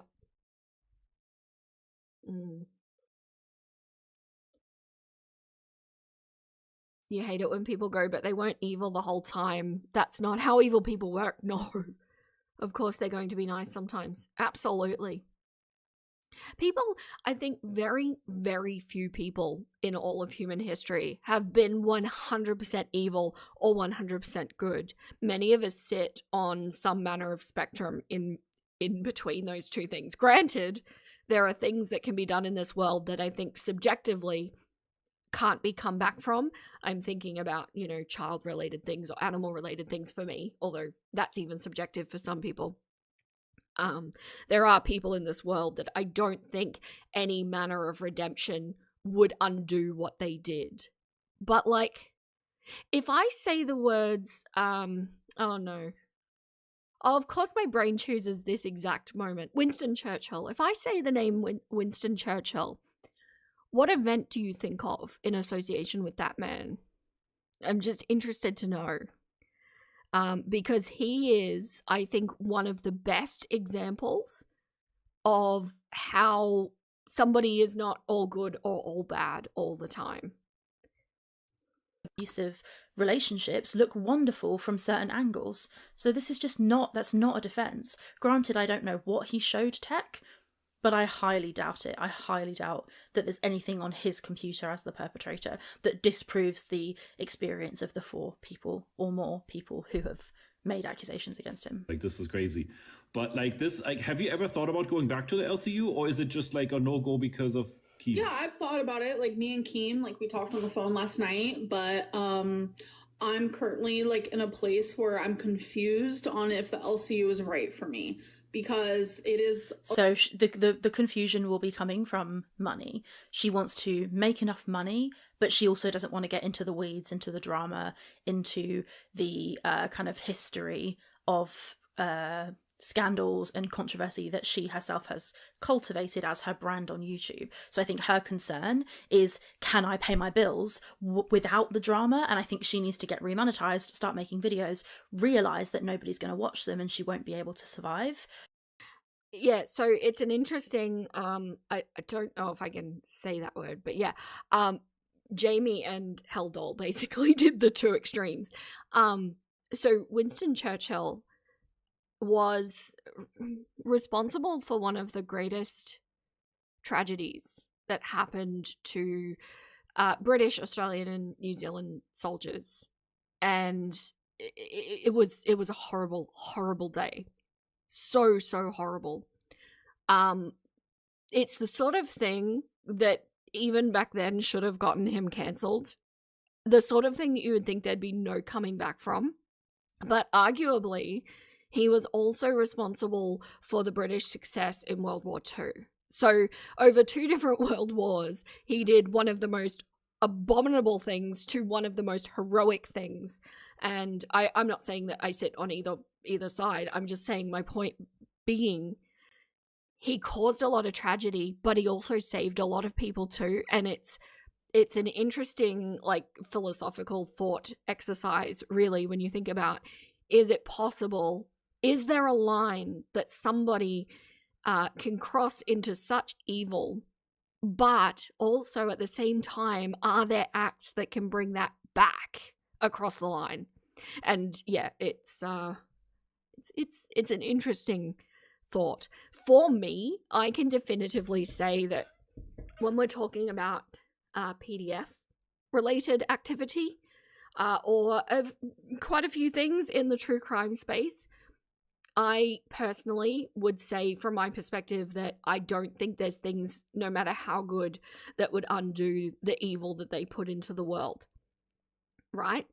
But then there are people like Amber, like Rachel, like Roz, where subjectively we might say if they had a redemption arc, it might be enough to pull them back from the brink. Because it's I don't know. It's a thought exercise. I'm not saying I fall either one way or another, because it's quite a deep thing when you start to think about it. But yeah, my point being, everybody other than Secret Bird, probably not all evil. Sorry, in case you saw that, they declared they were evil. Yeah, you have a school name after him. There are trolls in his Discord? Yeah. You have a school named after you. You think World War II, what did he do? Usually assume most men are at least 80% bad. Most men. Oh, I don't know. Most people. No. What was the day called? It was Gallipoli? I'm fairly sure Gallipoli. If you want to look that up, you can. I don't think it's YouTube safe for me to discuss further, but it hit many nations very hard what happened that day. Think Saving Private Ryan at the beginning, that kind of situation, but on a large scale and knowingly. And then she will go back to the LCU, but she doesn't know until she starts uploading. That's my theory on it anyway. A lot of like hate, harassment, bullying. That's how you make your money over there. Drama, being mean to each other, people being mean to you. He doesn't like to say it, but it's a drama network. It is. Yeah. And I'm just not really in my drama era right now. Like it's just very convenient how she can click out of it whenever she wants, you know? I'm working on my mental health, and I'm more like positive, and I want to do more positive content versus like negative. So I'm very like confused on what I want to do. I hear you on that, and I have to agree, because I did go on the LCU because I was invited. I was put on the panel on the bus, and I was allowed to speak, and you know, the hosts, everything but Foxy, treated me really respectfully, including Keem too. Keem actually managed to moderate a panel with me and Piggy, like, you know, the main op in this whole situation. Like, they had her on the panel, and Keem actually managed to have her sit there and raise her hand like a middle schooler in order to talk and not just babble over me and stuff. I'm surprised that one of his accusers was willing to go on a podcast. I agree. Why? I mean, maybe there's some catharsis in facing him. But yeah, it's why we have Anzac Day. The event was so devastating that we have like essentially an additional Remembrance Day sort of thing. Yeah, so bad, put it this way. It's taught in schools. But yeah, now he had such a redemption arc. He is generally well regarded, for sure. And what he did in World War II is nothing short of amazing. Especially, there was a situation where a lot of the troops were stuck in France. And his handling of that situation, he literally saved tens of thousands of lives. It's his story is very fascinating. But yeah, it wasn't always a pure good story, is my point.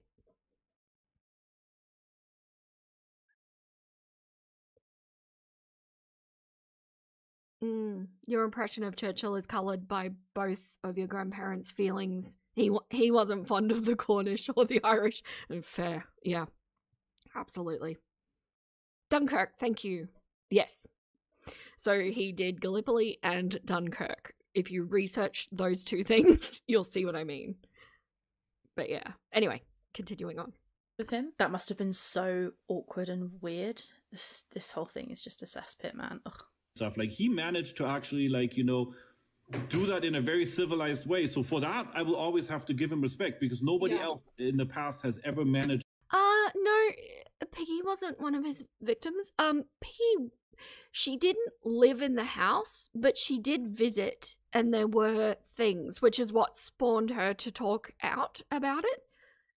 But she wound up being kind of the spokesperson or the lead spokesperson for all of the victims when it came to the defamation lawsuit, which he lost, just saying. To do that.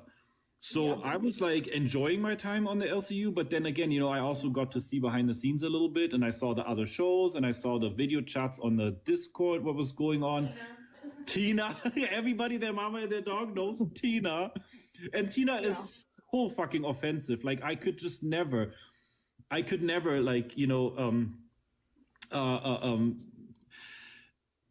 support that. Like, the way that she's body shaming, like mindlessly and randomly just like popped into the shows and was like derailing the whole thing. It's like, I have my opinion on it. I'm not going to sit here and talk shit about the LCU because at the I mean, the LCU's trash. Tina's trash. She's a fucking racist piece of shit. She has vile.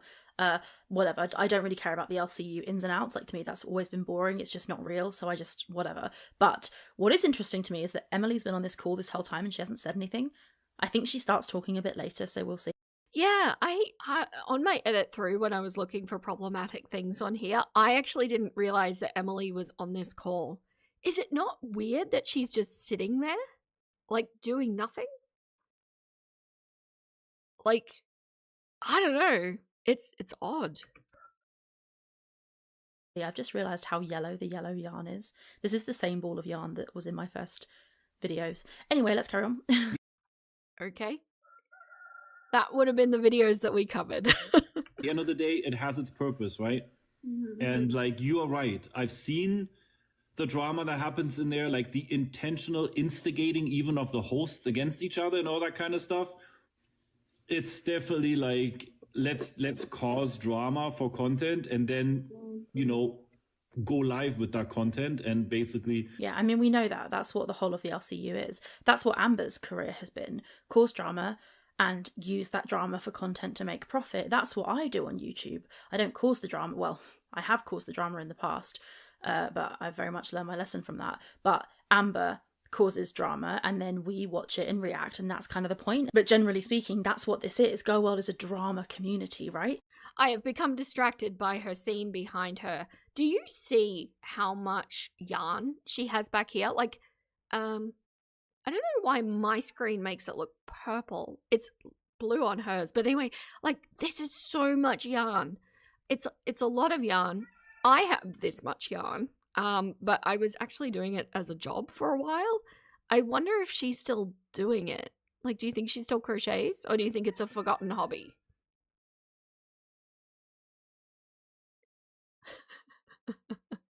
Did you, Rachel? You didn't? Didn't you email Emily afterwards? Yes, she did. So, did I just miss it, by the way? Because she does say that she did and she's learned her lesson. I don't know if she has learned her lesson, but if she is legitimately trying for a redemption arc here, I really think she needs to acknowledge what she did wrong, because she's yet to acknowledge that. She defended it, she shifted blame, she used a lot of like diversion techniques. She has not actually accepted accountability, which is why I'm still harping on this, right? And if she is legitimately trying to move on, I think it needs to be addressed. Just address it, Rachel. Just, what is this pause? My goodness.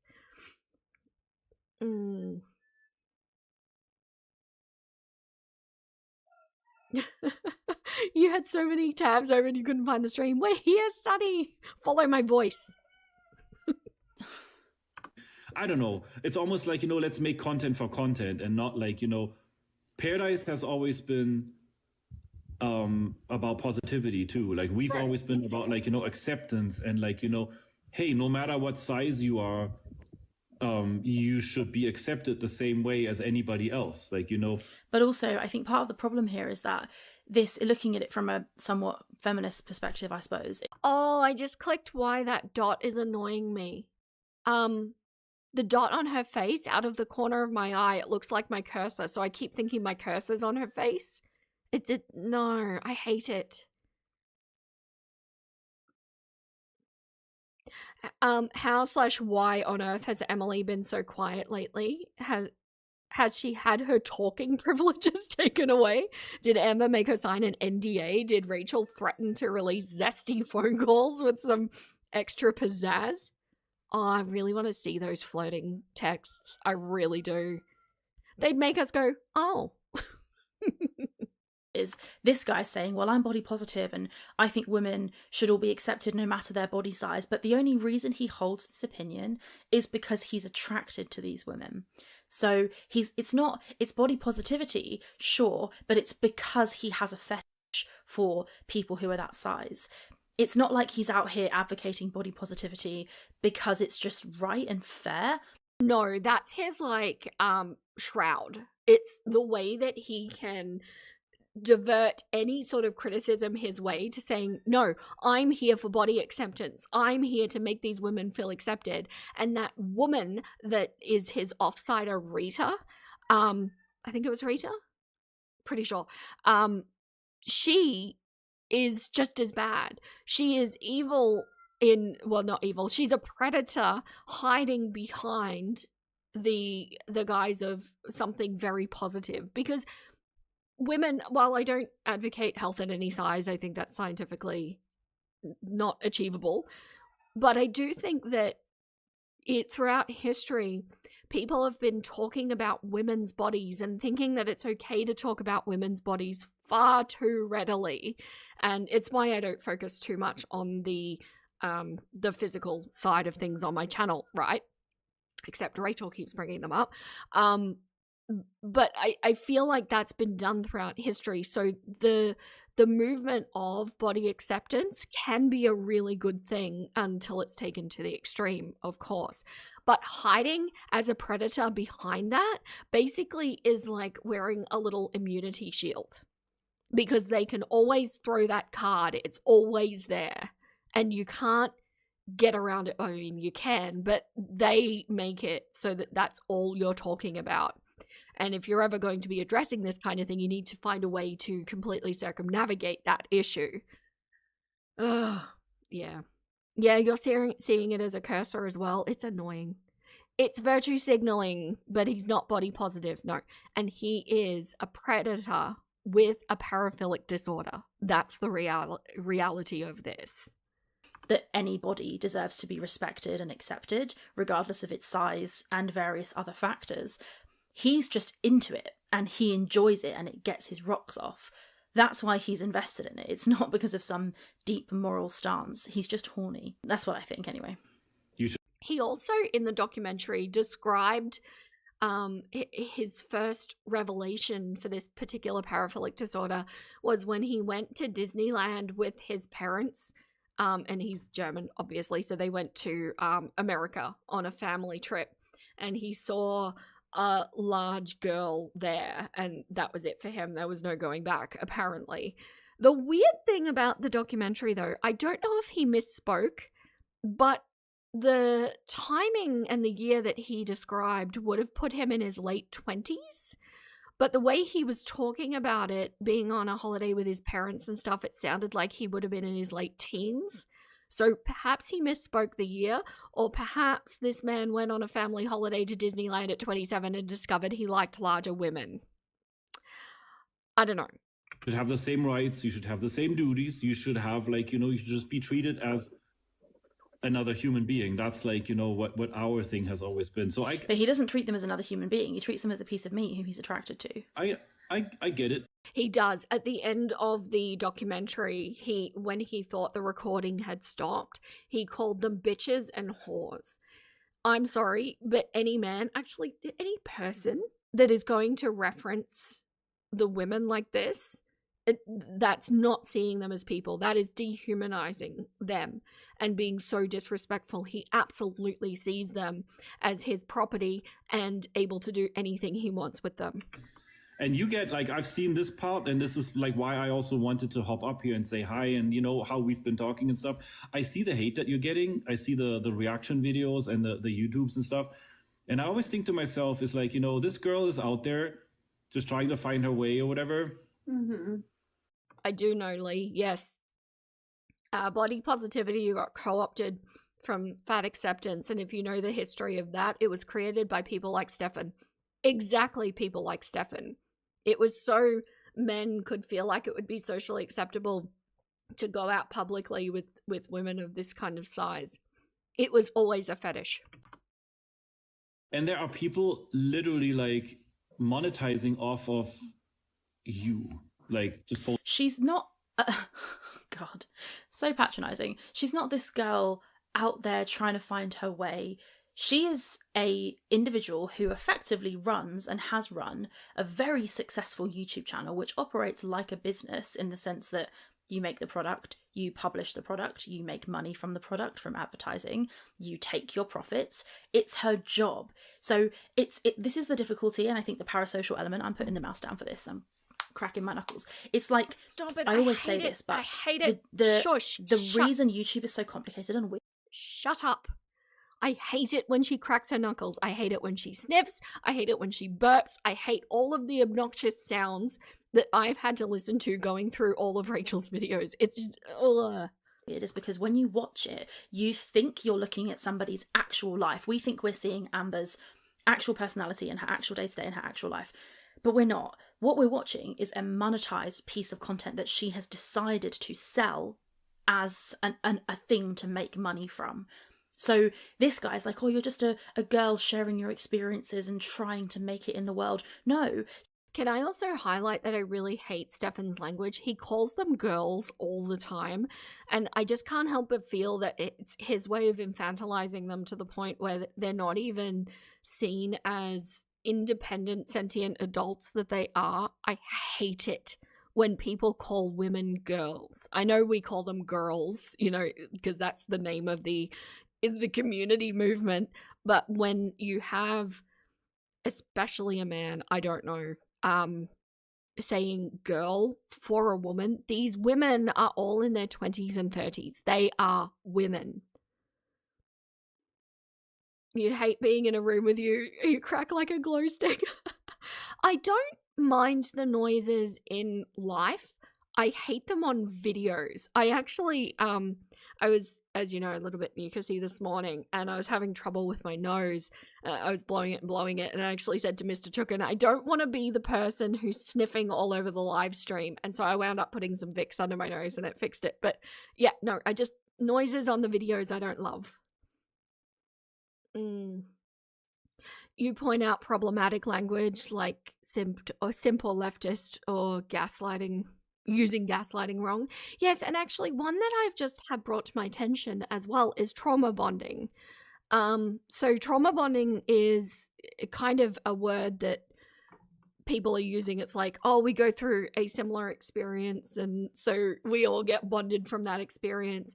And in actual fact, trauma bonding means bonding with your abuser over the trauma that the abuser is doing to you.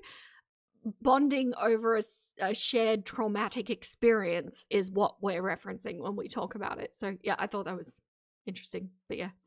She's monetizing her videos that she has filmed where she's playing a character, she's playing herself in a video about herself, I think, and historically throughout her time on YouTube, granted not for the last 6 months or so, but prior to that, she was lying about diagnoses, she was accusing people of being PDF protectors, she let out her fucking cat, she was physically abusing her ex-partners, plural I think, lying about that, she was...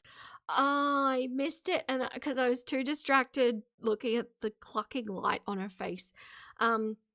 She did something similar, saying Amber doesn't know YouTube. Yes, she does. She plays dumb not to do extra work. Now she's backtracking, saying it's her product and was successful. And also to the point, Rachel doesn't know YouTube apparently because she can't get her video unage restricted.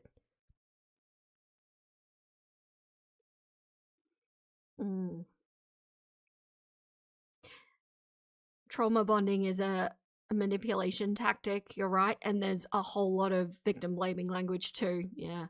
I pointed that out about the word trauma bonding, and someone was like, then what would you call it? And you're like, it's camaraderie. It kind of is, yeah.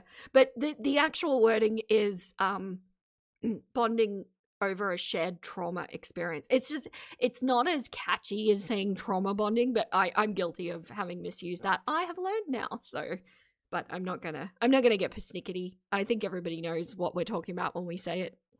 Accusing people of doing things to her, which in fact she was doing to them. She has a huge history.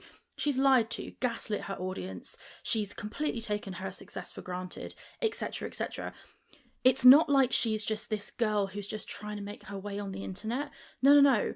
She is a successful, money-making YouTuber who is responsible for the product that she sells to the people and she puts ads on.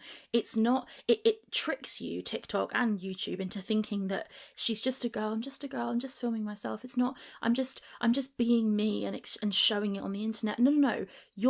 You're making your life into a product. So we, as Girl World, are allowed to react to and discuss that product in a product of our own, okay? It's not weird, it's not nasty or bullying. She does X, we react to X. That's how the internet works, and that's how Girl World works.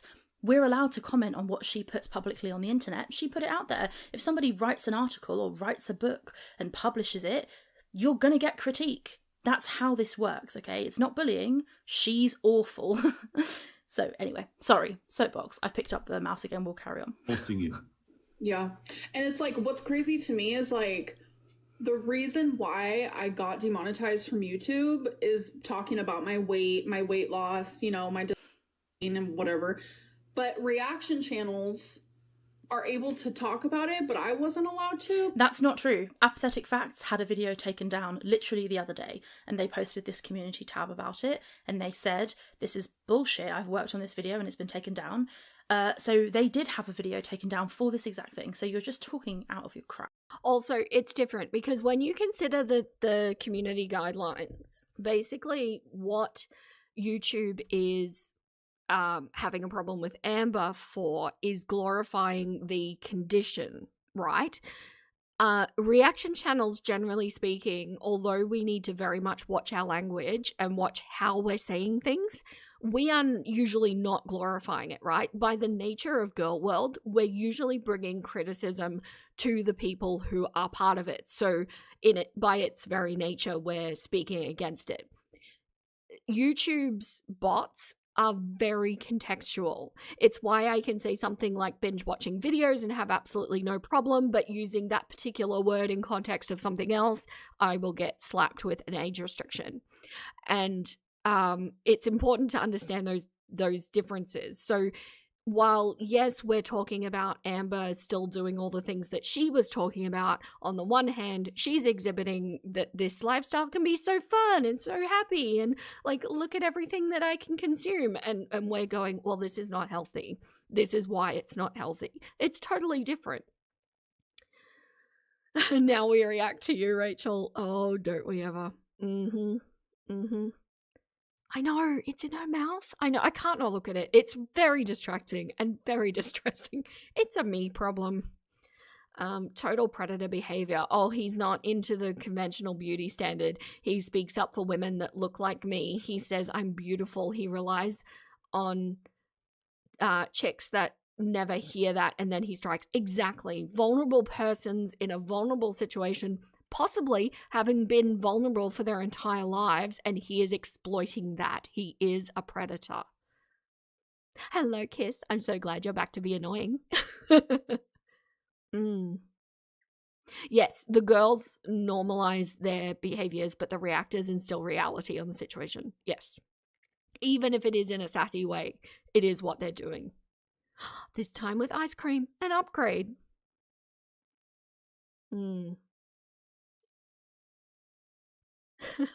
It didn't like vicious dog on one of your shorts. You didn't catch it till later. Really? That doesn't seem like it should be a problem. That's interesting. Very interesting. Important breaking news, everybody. A horse has just moved into the paddock next to my house. I'm so excited. but they're allowed to. Like, it's weird because here on TikTok, I'm posting, like, this is what I'm eating for the day because I am trying to get healthier for me. And I'm not allowed to do that on YouTube. But the reaction channel, 100%. Let's not forget that Roz spoke to him prior to all of this. Both Amber and Roz have platformed this predator. Do we get pics? Oh my gosh, I'm fully derailed, everybody. I don't know. Mr. Chukin just messaged me. I haven't seen it yet. But I'm very excited because horse friends are just wonderful.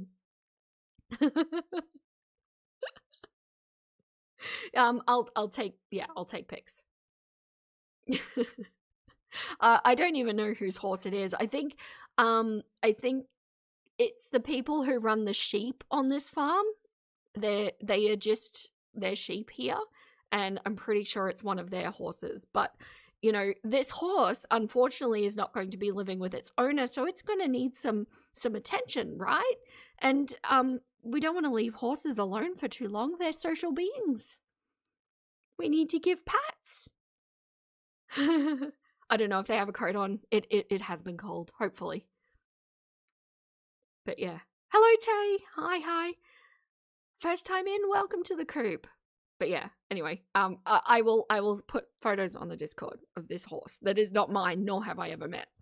bizarre. No, it was we don't post videos of you eating, girl. Oh, come on. Like, they're allowed to talk about my... Oh, well, I suppose we do post videos of her doing her, like, TikTok eating, but it's not the same thing. Once again, she's trying to make out like she's the victim and nothing bad ever happens to anyone else. It's just not the case at all. My journey that I got demonetized for, that doesn't even make sense. That's very hypocritical. It's your original content. Like, oh, that's just heard Emily's voice. It's very hypocritical. It's really not. And you want to talk about hypocritical? Girl, come on now. The original. I didn't notice that Emily spoke. Rachel did. There's obviously, I don't know that much about YouTube yet. And with me starting out with the podcast or whatever, so like, you know, we have to also be careful, like, you know, figuring out, like, you know, what can we talk about and what not. All I know is on TikTok, you basically, you can almost not say shit.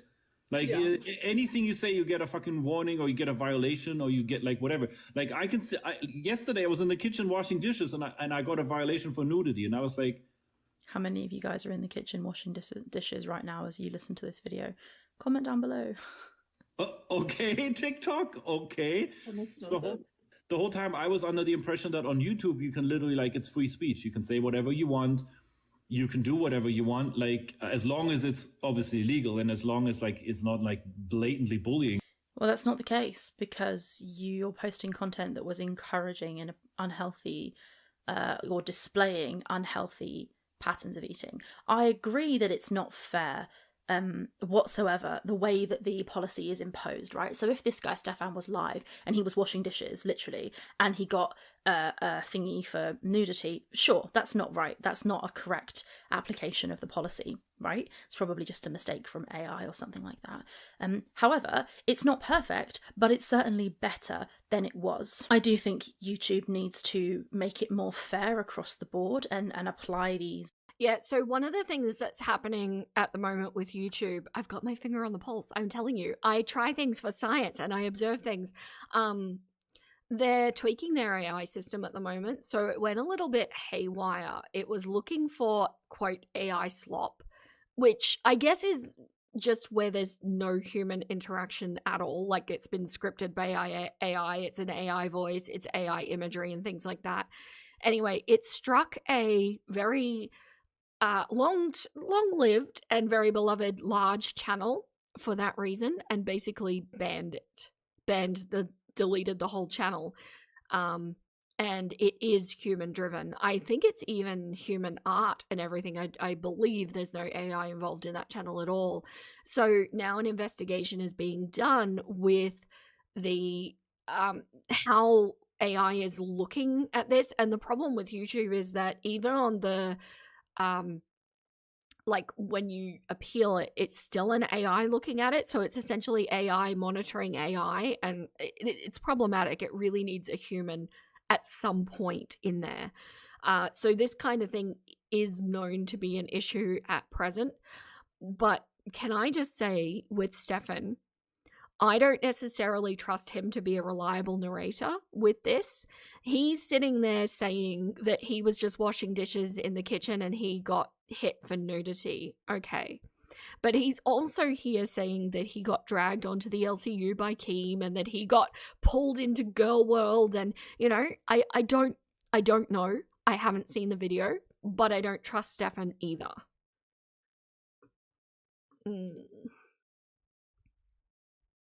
You would love to see the legal papers on YouTube using AI slop.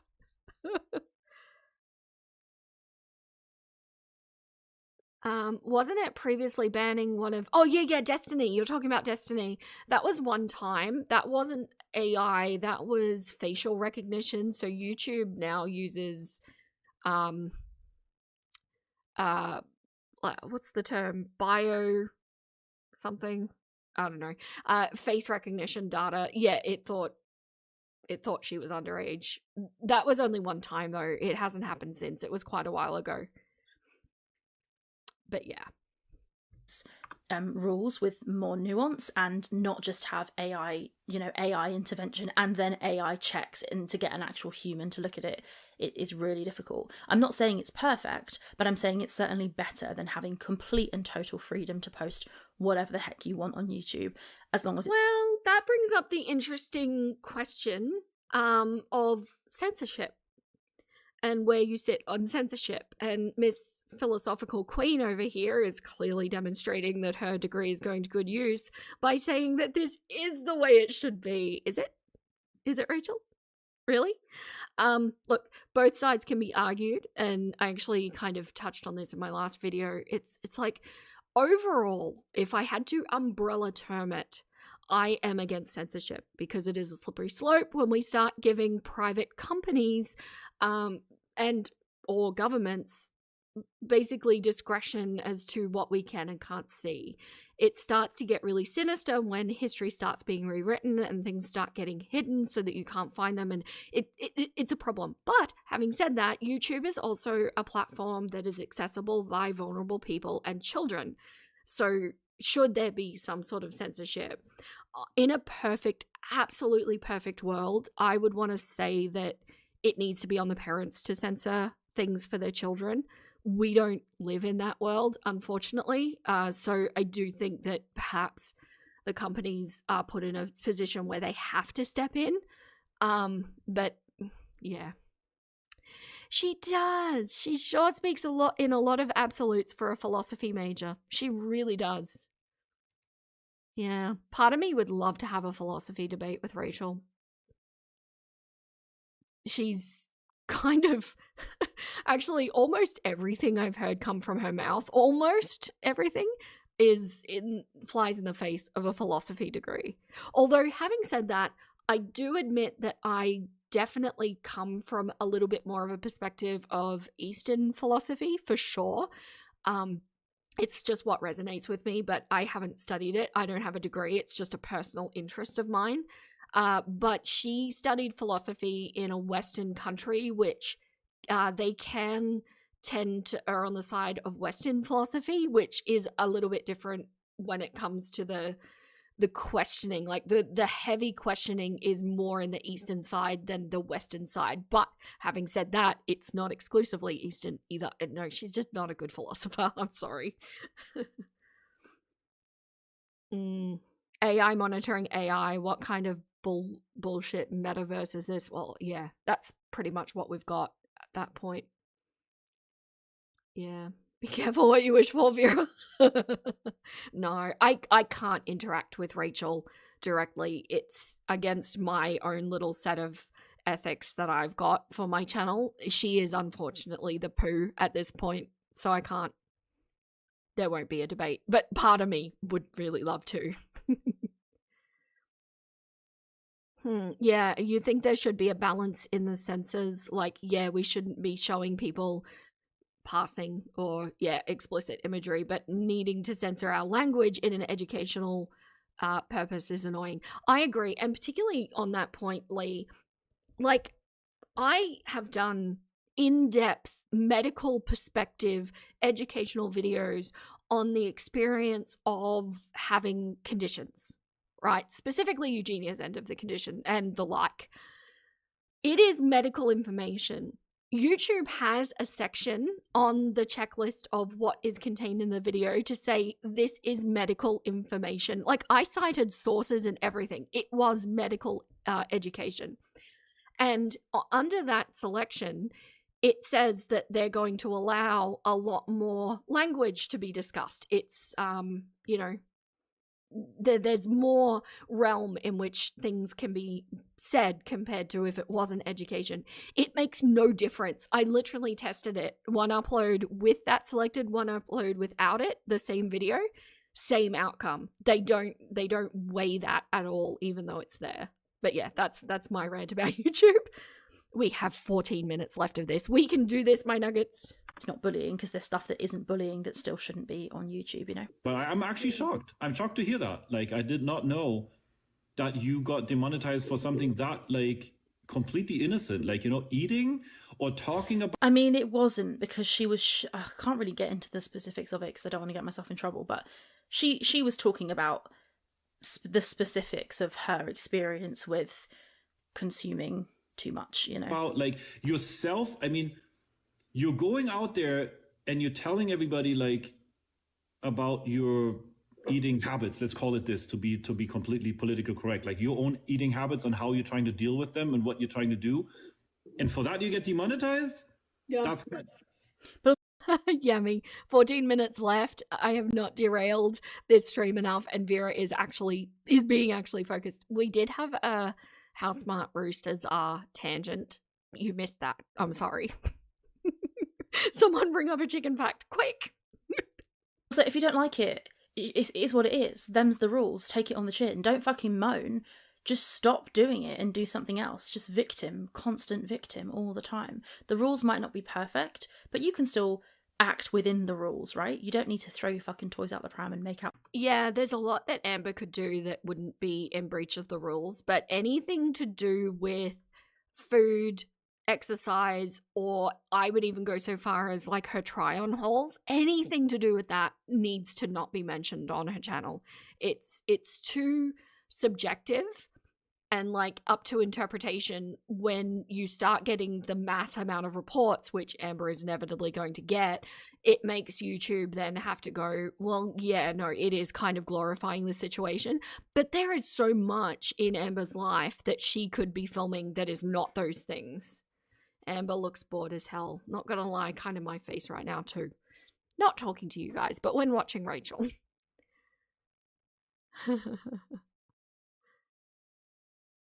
The philosophy grad just said, don't ask questions. I missed that. Oh my gosh, you're right. I'm gonna have to tell Mr. Chukin about that. That will tickle him.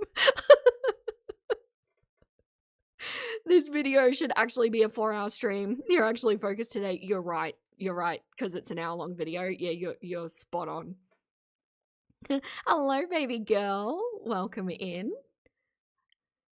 Legos, right? She could build her Legos, like show it all. She could live stream building her Legos. We've had this conversation before. There is so much she could do that I really do think people would watch. And reaction channels would watch. And she can still throw in some of that silliness that she does, you know, where she deliberately doesn't understand things and, you know, yeah. Ah, yes, I need this on a t-shirt. First rule of Rachel philosophy, don't ask questions. Like, nothing's ever your fault. That's kind of like wild to me. It's like... It's definitely crazy, but... It is what it is. I've moved past it. I'm on to a new era, just changing things up. I know not to Such a new era platforming somebody who's been accused of these things. talk So about new. that on my YouTube, and that's fine. You know. What like, do you know yet what kind of content you're going to make on YouTube? Like, do you have a plan? Yeah, I'm still gonna like vlog about my life. You know, I'm just The problem is that nobody ever signed up for her life, that the stuff that happened. No, Rachel, you didn't sign up for her life. you're going to be speaking in fact about something that is subjectively your perspective and your experience and possibly not anybody else's. Maybe you have some company, but it's not this company. In between, like Amazon hauls and going to bingo, was always the kind of filler to the drama and the Let's Talk videos and the kind of the sort of blowing up and all the actual content that people actually cared about, which was the controversy and the dramas. If she tries to drop that out and only does boring videos about what she does and what she does that day and stuff, she will quickly see that her channel won't last very long. So I think she is going to have to at some point bring back either the drama and the Let's Talks or just go on the LCU, frankly, because I don't think there's any other way she can do it, really. I disagree. Rachel, I can literally sit here and rattle off a whole bunch of things that she could do. We've had this conversation many, many times. This is just your very narrow worldview talking. This is not reality. Making vlogs about me, but I'm just not going to bring that up. But also, she says making vlogs about her. She's not interesting. She's not an interesting person. You can't have a proper conversation with her. She's not speaking from who she really is. She can't pick up a book and give you an interesting opinion and an interesting take on that book. She can't give you a film review. She can't walk you around her. Actually, she kind of has done that in the past. She did have a phase of book reviews. Local environment and show you a park or a whatever. Like she can't do. No, we all have the same experience and Rachel is our queen. Rachel Craddock School of Thought, don't think. Oh, you're all slaying with this. Pot, kettle, Rachel?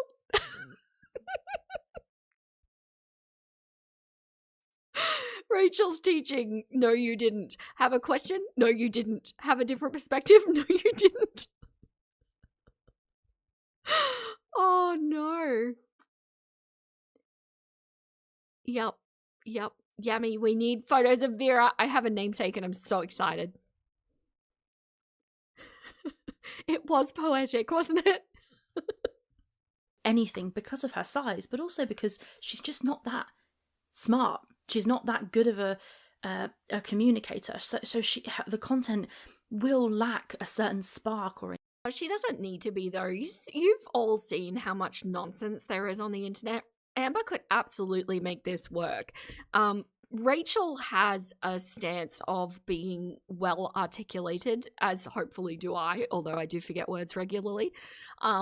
It's one style. It's not the only style that works, by far. Everybody has an audience out there waiting to find them. They really do. All you need to do is be a little bit consistent with what you're doing so the algorithm picks you up. Otherwise, you're good. Inherent kind of value, because she's just not very interesting, which is why she lent into the drama in the first place. So I think watching how this plays out is going to be quite fascinating, because she's got to do something. I don't know what she's going to do, but she can't carry on. She can't just do that. She can't just post blank vlogs where nothing happens, because people will stop watching and she'll make no money. Oh, okay. I'm trying to, obviously, like, I'm always, like, poking around for, like, ideas or whatever. Have you ever thought about doing your own? Yeah, I don't want to really call it like a. The way her light goes off and comes back on is so funny to me. She has to touch her spacebar to make her light come on. Buy a light. I have like 50. So it's like, come on, you're a professional. Anyway, I'm sorry, I'm moaning. Show, but like doing your own kind of like a podcast kind of deal where you have your thing and you invite people over, like you invite people But up. she can't do that because she's not a good. She can't hold a conversation. So it would be absolutely vapid. We've seen her live streams. We've seen how she speaks. There's no content there. And then you have like an hour discussion about whatever topic. I mean, I've thought about it, but I don't know how to do all that stuff. Like, I literally just go. Learn. Just learn.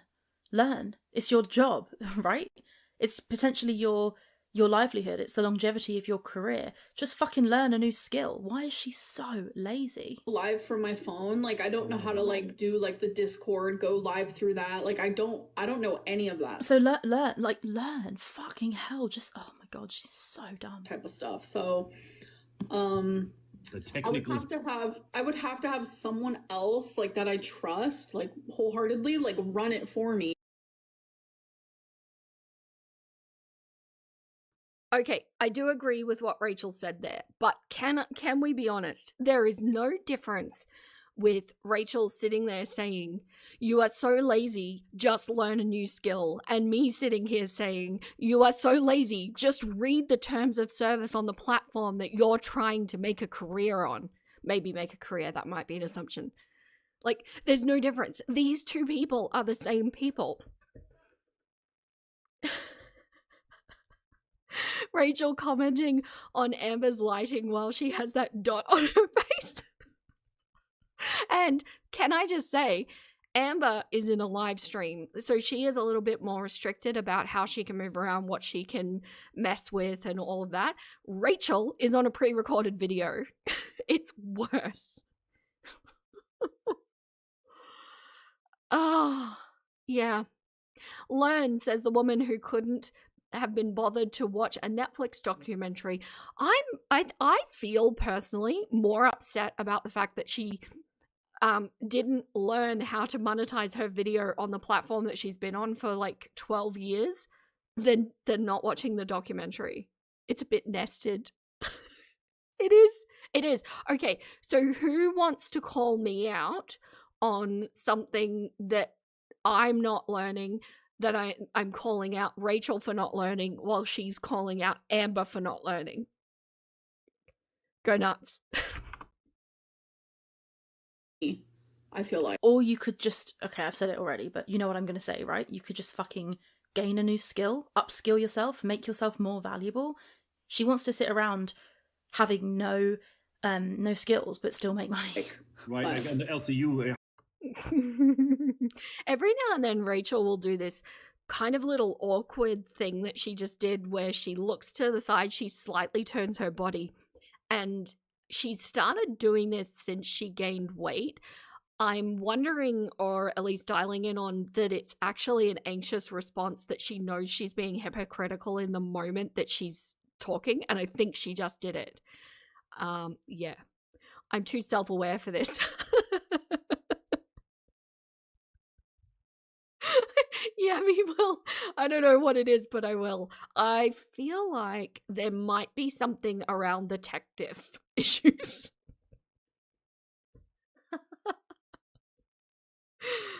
Oh dear. Why is Rachel constantly slamming Amber but not Steph Infection?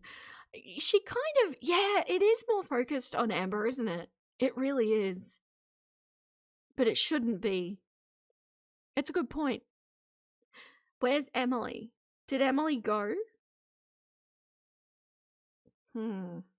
How you remember how there was always one person running the OBS and then everybody else just hops on the call?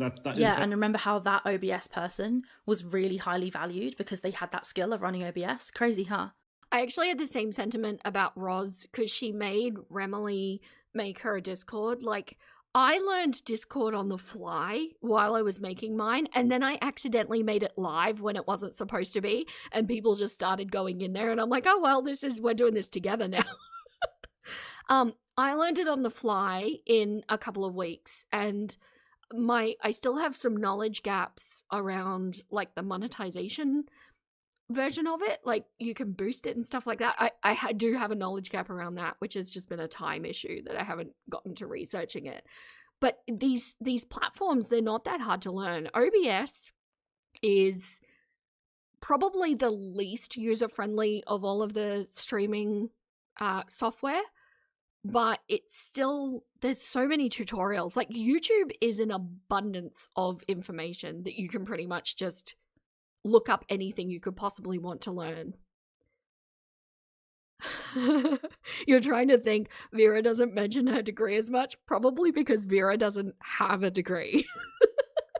I did go to university, which is probably what you're thinking of, and I studied exercise science and a little bit of psychology as well, and then everything with my mother went down and I needed to have a break from it. And by the time I felt like I was able to go back, I had already established a corporate career, so I just didn't feel like it was valid anymore at that point.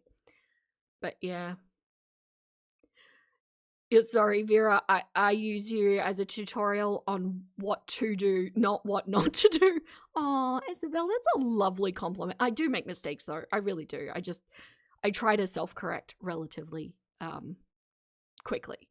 The only thing I like to call Vera out for is turning 20 minutes of content into like 3 hours of commentary and derailing chats with chicken side quests. I feel seen on a level that I rarely feel seen. I've wondered that for a while, Tonya. Is she trying to get on the LCU? I think, I don't know, maybe. Yes, I just learned about the streaming quality. Thank you. Yes.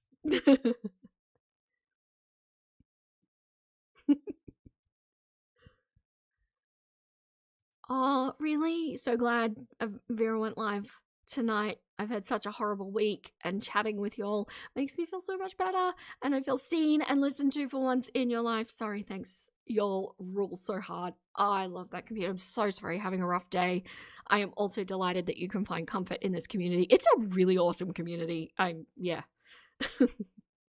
I should go back and get a philosophy degree. Oh. It's okay, Vera. You can have my degree that I don't have yet. I just, yeah, I just legitimately didn't feel that I needed it in my life. I've had no regrets about not going back.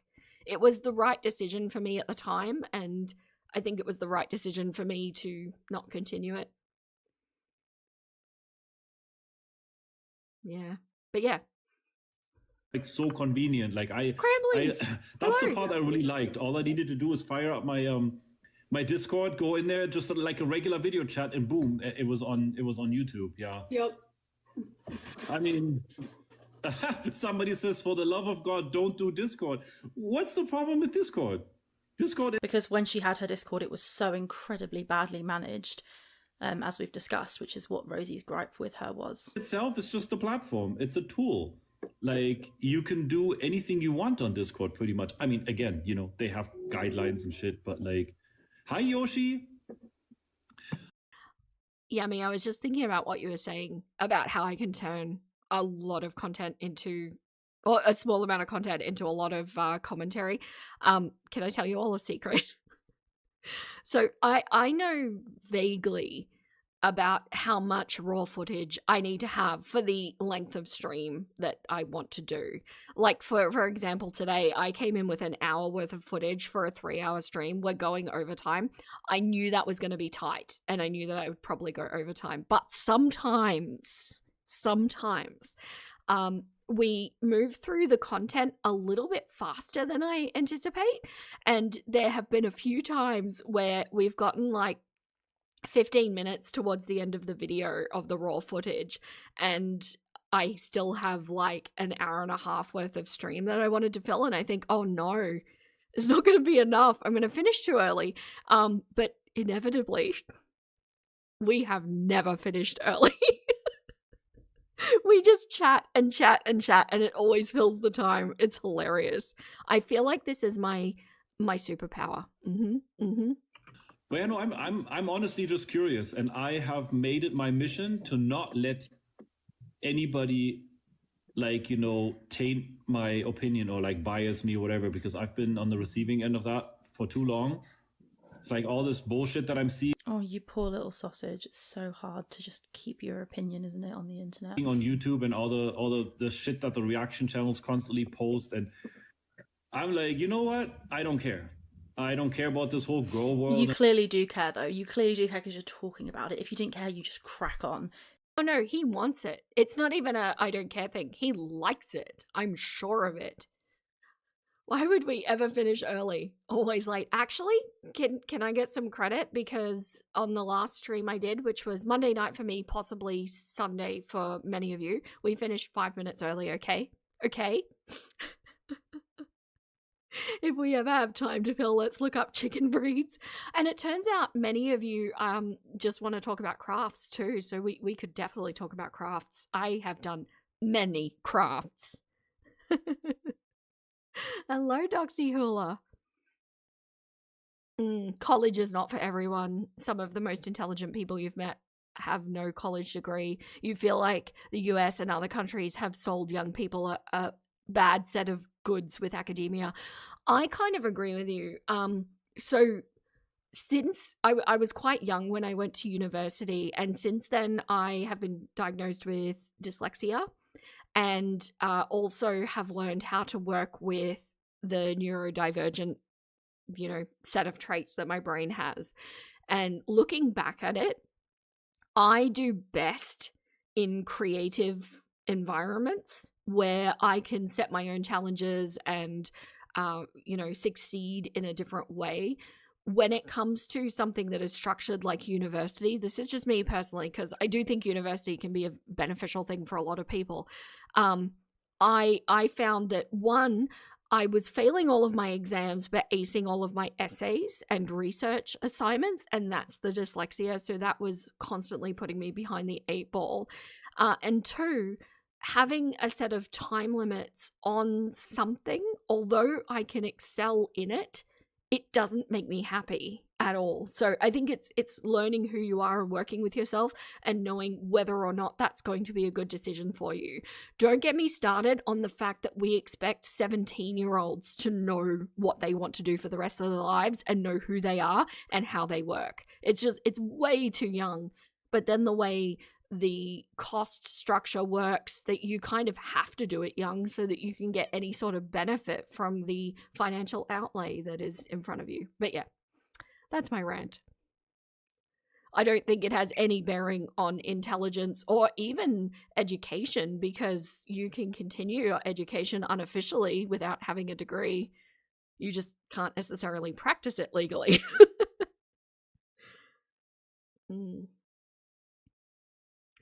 Oh, you think of Benita when you have IBS? I feel like that's a loving sentence there. Yeah, you agree. You've told your son that it isn't the only way to be successful, and you don't expect him to have to jump in right after high school if other opportunities exist.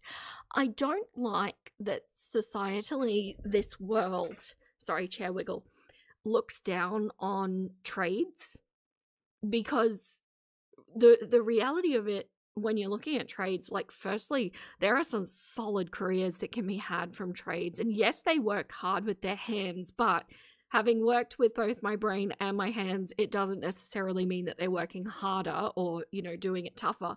But there are some wonderful, financial possibilities out there for people who are willing to do trades. They definitely shouldn't be underrated, undermined in any way.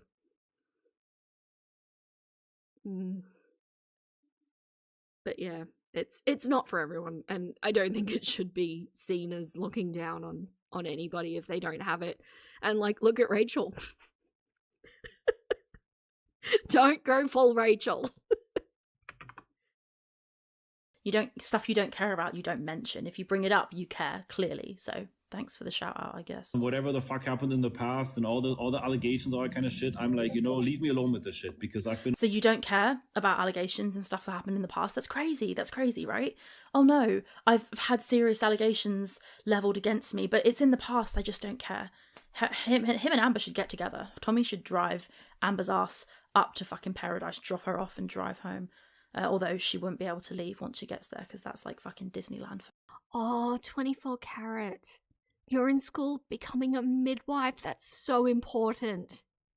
You're staying positive about it. You should. That's incredible. You are in for a career who is legitimately going to touch people's lives. It's incredible. Yeah. And definitely one that you should go to school for.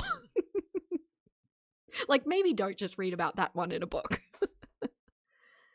You absolutely can go back to school at any age, for sure. But yeah. What are you talking about? Rachel is the most educated YouTuber on the platform. Indeed. Yeah, you're right. I forgot myself for a moment. I did. Right. Been on the receiving end of that. Receiving end of what? Receiving end of commentary from people who are well within their rights to say their opinion on the internet, which you also do, which is how you ended up in this situation. Everyone here is dumb. Everyone here is dumb. Probably including me. But I can tell like 90, no, it feels like almost 90% on here are hate watching, guys. Like this chat is wild. Try 99.9. Of course they're hate watching. Do you know who you're speaking to? Does he know who he's talking to? Of course they're hate watching. She's awful. I think you're on FaceTime or live. Yeah, no, of course. You know who this is, right? Wait, is that one girl that I have a crush on? I feel like. Yeah. I think I have a crush on one of those girls. She's so pretty. Yes, Audrey. Come here. She is so. The double standard of Her girlfriend's on the chat. I know this is like a playful, like, I have a crush on you and it's cutesy and nothing's ever gonna happen, but like, is that like, I don't really want to defend Emily. I don't really feel like that today, but like, is that okay? Is that weird? I wouldn't be comfortable with my husband saying something like that. I don't know, maybe that's a me problem. Amber saying that this girl Audrey is so pretty with her girlfriend on the call. You know, if Emily did that, Amber would lose her fucking mind. This is so funny. Pretty. I'm like, Yeah, that's true, isn't it? Amber would not be okay with Emily doing this. That's weird. If your partner had said that, you'd sigh the cluck out of them. Yeah.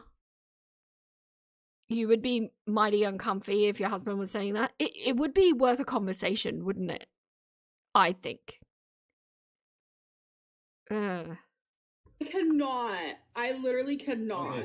So, because I'm in my underwear, but I wasn't ready. No, you just peek your face in a little bit. It's in a tiny box. People won't even be able to see anything other than it's you. This is funny because one of the accusations that was leveled against him by the girls who were at Pearadise was that he would film them or take photos of them without their consent while they were in the swimming pool. And here he is right now trying to get this girl to be in the live stream when she clearly doesn't want to be. She's saying no and he's turning the camera to her and she's screaming and being like, no. And he's like, come on, just poke your face in. She doesn't fucking want to. Take no for an answer. You know what I mean? You know when the proof's in the pudding? It's very that. Audrey, little fangirl moment right here. Here you go. Where's she at? So pretty. I cannot get She doesn't want her. Oh, that's a thing. Even though Amber is a lesbian, she's still of the mindset that lesbian relationships are less than hetero ones. I have seen this play out before. You're right. So, like, there's something in the brain that says, I wouldn't do this if I were with a man because that's monogamy. But there's something twisted about the concept of a relationship in the mind where it's like, oh, I'm just with a girl. No, I can still flirt with other girls, right? It's difficult to put into words, but you're exactly right. I've seen people do this. They shouldn't, because if a relationship has been defined as monogamous, then that's it. It doesn't matter what the gender or sex of the people involved is. Yeah. Amber doesn't sound like she actually cares. She doesn't even know if it is the girl she's supposed to have a crush on. It doesn't count that she has a crush on a girl. That's kind of how, yeah, right? This is a thing. I don't know. That's not good.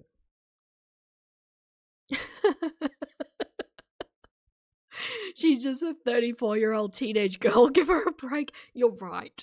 You're very right. And it is very teenage behavior, isn't it? It really is. It's not giving to adult women who are in a very long-term committed relationship at this point. Unless it's not committed.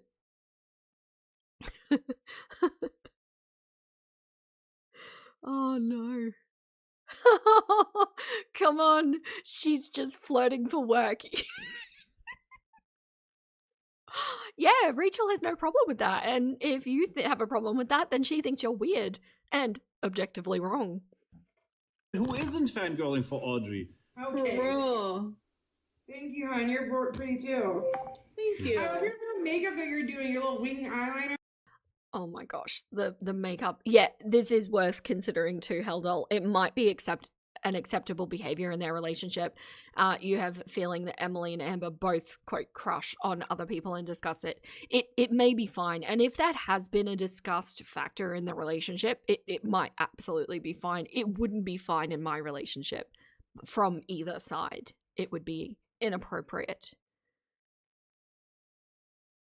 But having said that too, I've also discussed this as well. Like at the time that Rachel was flirting to get the tea from the DV victim, and hasn't apologized for that, just doubled down, by the way.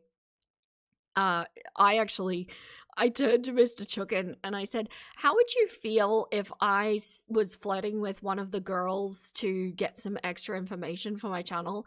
And he just looked at me like I'd suddenly popped up 2 extra heads from my shoulders. It was... yeah, no, it's not okay. So that absolutely. And also in reverse, I wouldn't have been okay with him either. But in Rachel's relationship, she had a girlfriend at the time. She was fine with doing that. I don't know if there still is a girlfriend. Like I've said before, I have a feeling there isn't. She has it on right now. I know, it looks cute. Audrey is... I'm a winged eyeliner girl too. I know, I noticed. You're so good at it. I've been wearing it since I was in middle school. I can do that shit myself. Yes. Yes. Practice makes perfect. Yeah.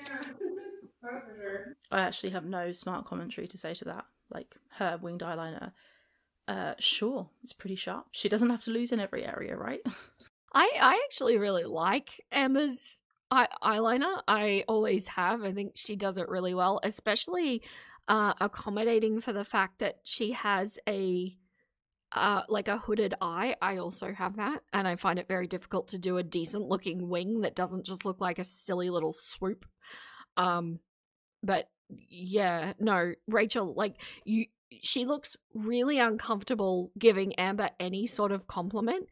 That's, I think, a good indicator for knowing that you're in too deep, because Rachel also has merits, and I'm happy to point those out. She should be okay to point out something as simple as her eyeliner looks good. Like, what? Yes, makeup and Legos. Seriously, there's content there, and we would watch it because inevitably, Rachel. Oh my gosh, Amber. Eventually, Amber will say something silly, and then there's reaction content, and yes. But for somebody who is so focused on the weight, I could see how they would see that there's no other option for content, you know? But it's the least interesting thing about her, is it? Yeah, but you're not Vera's scorned side piece. Yeah, her wings are always perfect, honestly. You like Amber's makeup? I do too. I don't think that's a hot take. I don't think it's a bad thing to be able to say that, right?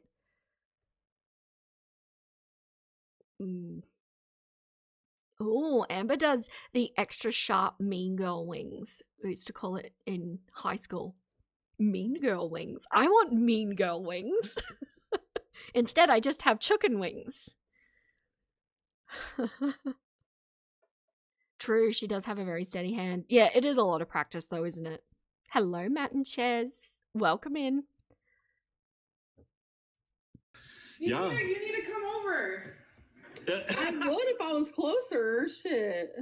Well, wait, hold on. Where did you say you live? Texas? I live in Oklahoma. Close. Okay, Oklahoma. Were you born there? Were you born there? No, I was born in Florida. So you chose to live. I mean, I've been to Oklahoma's not as bad as people say it is, but it is like some parts. It's okay. I live in Oklahoma City. I live here to be closer to my mom, so. I've been to Oklahoma City. Yeah. She ended up there when Feline kicked her out and she had nowhere to live. So she moved in, or moved closer to the only person who still spoke to her, who could offer her physical support due to her weight. Oklahoma City's not bad. Yeah. So, okay. A lot of my family lives there. So that means that you're going to have to road trip it. Oh my god. You can hear from this woman's voice, sorry, a bit of a late response here, but you can hear from Audrey's voice that she's really overweight because she can't speak properly. As she's talking, you can hear she's out of breath just from walking. So It's just, again, hilarious to me that Amber's like, I want to go there. I want to come to Pearadise.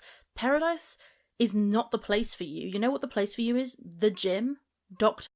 I would argue that Pearadise is not the place for anybody who considers themselves a lesbian, because things will happen whether you like it or not. So Audrey is, I was just checking my notes. Audrey's the very young woman who is speaking out in support of Stefan. That's it. It's very sad. She doesn't see it yet. She's very young.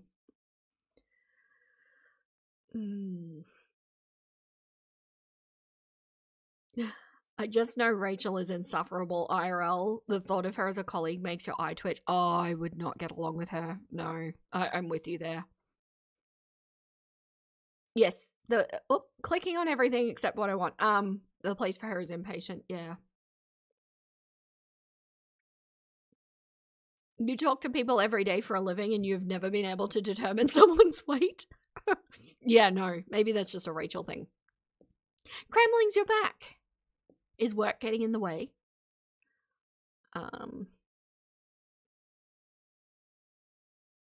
Yeah. Naive, yes, it is sad. She's currently very much under the grips of the coercive control, and like the gaslighting that must be going on in that place is off the charts. It's understandable to me how these women find themselves in this situation. It really is. I don't have any criticism for these women for falling into this. And the fact that they're defending him and all that it's just going to be part of it. I don't think we should necessarily hold criticism for them for that.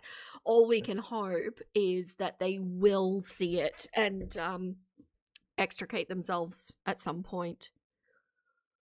Can't establish anyone's age either. No, and sometimes not even gender, to be perfectly honest. Yes, because Stefan disguises himself as a protector, and not just a protector, but a supporter and encourager, and like the love bombing. That seriously, it's scary. It is absolutely a cult that he's got going on there. It has all of the qualities of a cult, just a non-religious one. Yes, there you go. Now see, that's a trauma bond. That's yes, exactly. Unfortunately, given Amber's past celebrity crushes of very young people, it's not surprising. Oh, you're right. Yeah.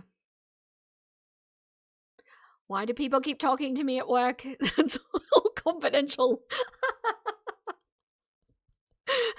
Cramlings, I love that you're blaming the people at your work and not me for scheduling my lives during your work. Now's office, like, Oh, I love a road trip. Can you imagine? Did you hear that? Emily just went, it's going to be a road trip. Last road trip they did, Emily paid for everything and Amber never paid her back. You're road tripping and you're vlogging a road trip to Pearadise? It would be crazy. It would be crazy. She's like, it will be crazy, but it's never going to happen, right? Ugh. To Vegas. What? That's I've been all illegal. over, but I've never been to Vegas.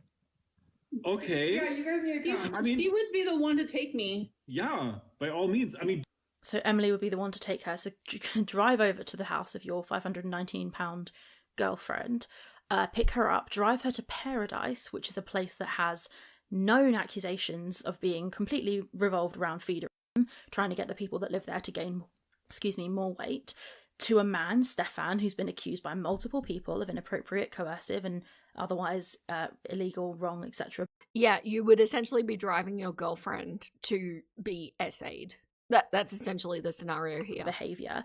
And you're going to take your girlfriend there, you, the woman who this entire time has tried to convince everybody that you're not a fucking feeder. Do me a favour. What an absolute joke. Do me a flavor. I'm sorry. I'm not making fun for saying the wrong word, because I know I say the wrong word all the time. It's just part of having a brain dump of information, but it was a very funny Freudian slip, okay? don't come like, right now it's 115 degrees, but like, come October, it's gonna be like super nice out here. She's never going to go. Do you, I mean, this is obviously, I have to be TikTok appropriate. Like, do you partake in the 420 activities? I mean, here in Oklahoma, I have to smoke what's legal, and that's called Delta 8 and Delta 9 and 10, which for me works just as good, just saying. But if I'm in a state where it's legal, then yes. Here it is, yeah, and like all of the girlies, all of the girlies here are calling Dream Blunt rotation. Oh my god. So, okay. So there are still girls in Pearadise then. Wow, not me not knowing that when I started out this video. I know. Isn't that embarrassing? She thought she ate. You're so happy you weren't the only one that heard flavor. I mean, if Amber were to go to the Pearadise house, it would solve her money problems. Amber actually gave a diplomatic answer to that question. Yeah, so like it would solve one problem, it would create another.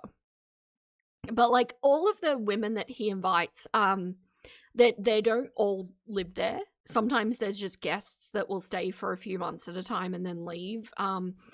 But she would be expected to do acts, and he also encourages the women to interact with the other women in that kind of manner as well. It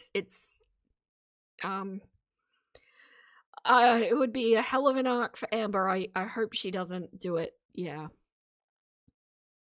Emily going to Pearadise, Vera, it's her dream come true. I don't know if Stefan would allow her there though, would he? Because this is kind of a all eyes on me kind of situation for Stefan, but to have another of his kind there, maybe? There were some allegations in the documentary of him essentially trafficking the women to his friends as well. So maybe Emily would be invited in that capacity, but she'd be paying, I have no doubt. Dress, thank you so much for gifting 5 memberships. I appreciate you. Can we get some juicy peaches or chicken butts in the chat for Dress? Thank you, thank you. I'm so grateful. That's so nice. Yeah, Stefan allowed random men there. Yeah, so maybe he would also allow a random woman. Yeah, if she pays him. That's, I think, the point. Yes. Yeah. For all of those who just got gifted a membership, don't forget I have a whole bunch of members-only content on my YouTube channel that you now have access to, like a lot of it. And there's also a Discord that you have access to as well. If you have trouble getting in there, just DM me somewhere. I'm Vera the Chook, and everywhere I'll get you in. We do the live streams on the Discord because YouTube would not like these live streams. Oh, that's dark, isn't it? Oh. This could that could be a thing. Her payment would be ALR. That's your take. Oh, I hate that. I hate it. I hope not. I really hope that even though we know a lot about Emily, I hope that that is beneath her. I do. That's not good. Hey, look, 1 minute 40, everyone. We can do this. Okay, we're going to stop there.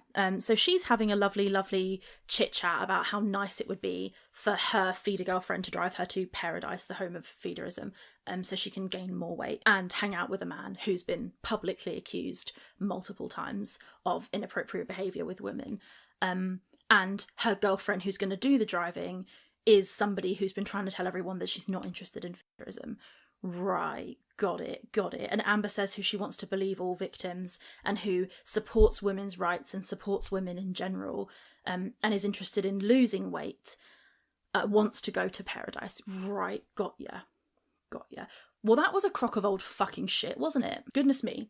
Apologies if any of my Stefan Pearadise piggy knowledge was a little bit gappy throughout this video. If there are any massive corrections, if anybody comments like an important correction, I'll pin your comment.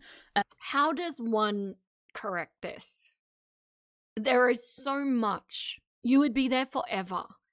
If I were Rachel, I would be going and watching those videos and then making a backup video that kind of addresses all of those mistakes, because there's so much. A little bit. No, it was all gappy. Yeah, just all gap. All of it. And the parts that weren't gappy were trivialized on matters that are really, really serious. Because I know I did some reading before I got on this video, but I haven't watched the Pearadise documentary, and I certainly don't know everything. So I just know what I've read in articles and stuff. So there could be holes or not inappropriate. You didn't read articles. I don't believe you. No, there was way too much information. Who said earlier that she watched the AI summation? Because I think that is exactly what happened. Incorrect bits in the video. I think I'm right on what I've said. I've been careful to not say anything that... Nope, you weren't. I'm sorry, you weren't. This was poor effort, really poor effort. Isn't accurate. What can I say? Just when you think she couldn't get any worse, she brings Stefan onto her TikTok live. I mean, fuck me. Well, that's it, I think. Let me know what you think down below. Follow me on Instagram at RachelThePython, and I'll see you next time. Bye, I guess. Well, that was weird. I don't know. I don't know how I feel about that. That was bad. I mean, it was more entertaining than the last video we watched of hers. Sorry, you're going to be staring at Rachel, boring a hole through your soul at the moment. But just how far she's fallen in her quality of content, I think, is astounding and fully makes me speechless. Yeah, she knew what he posted on his own site. That's the article she read. She can't even read. TOS, yeah.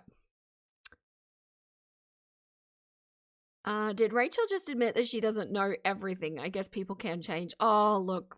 We've had little tiny glimpses of a redemption arc. I don't think we're there. I really don't. She's even guessing at her outro. She should have just watched it. It's like, it's not that long. It's really not.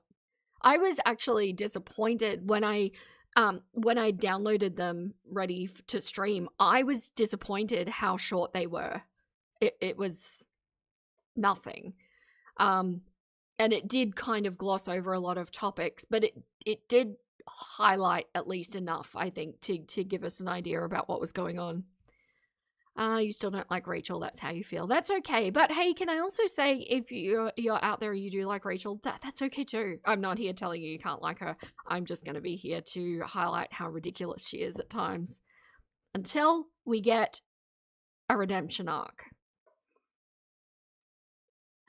See you, Rachel. Don't let the pair hit ya on the dice on the way out your kumquat. YouTube had better not ping me for that.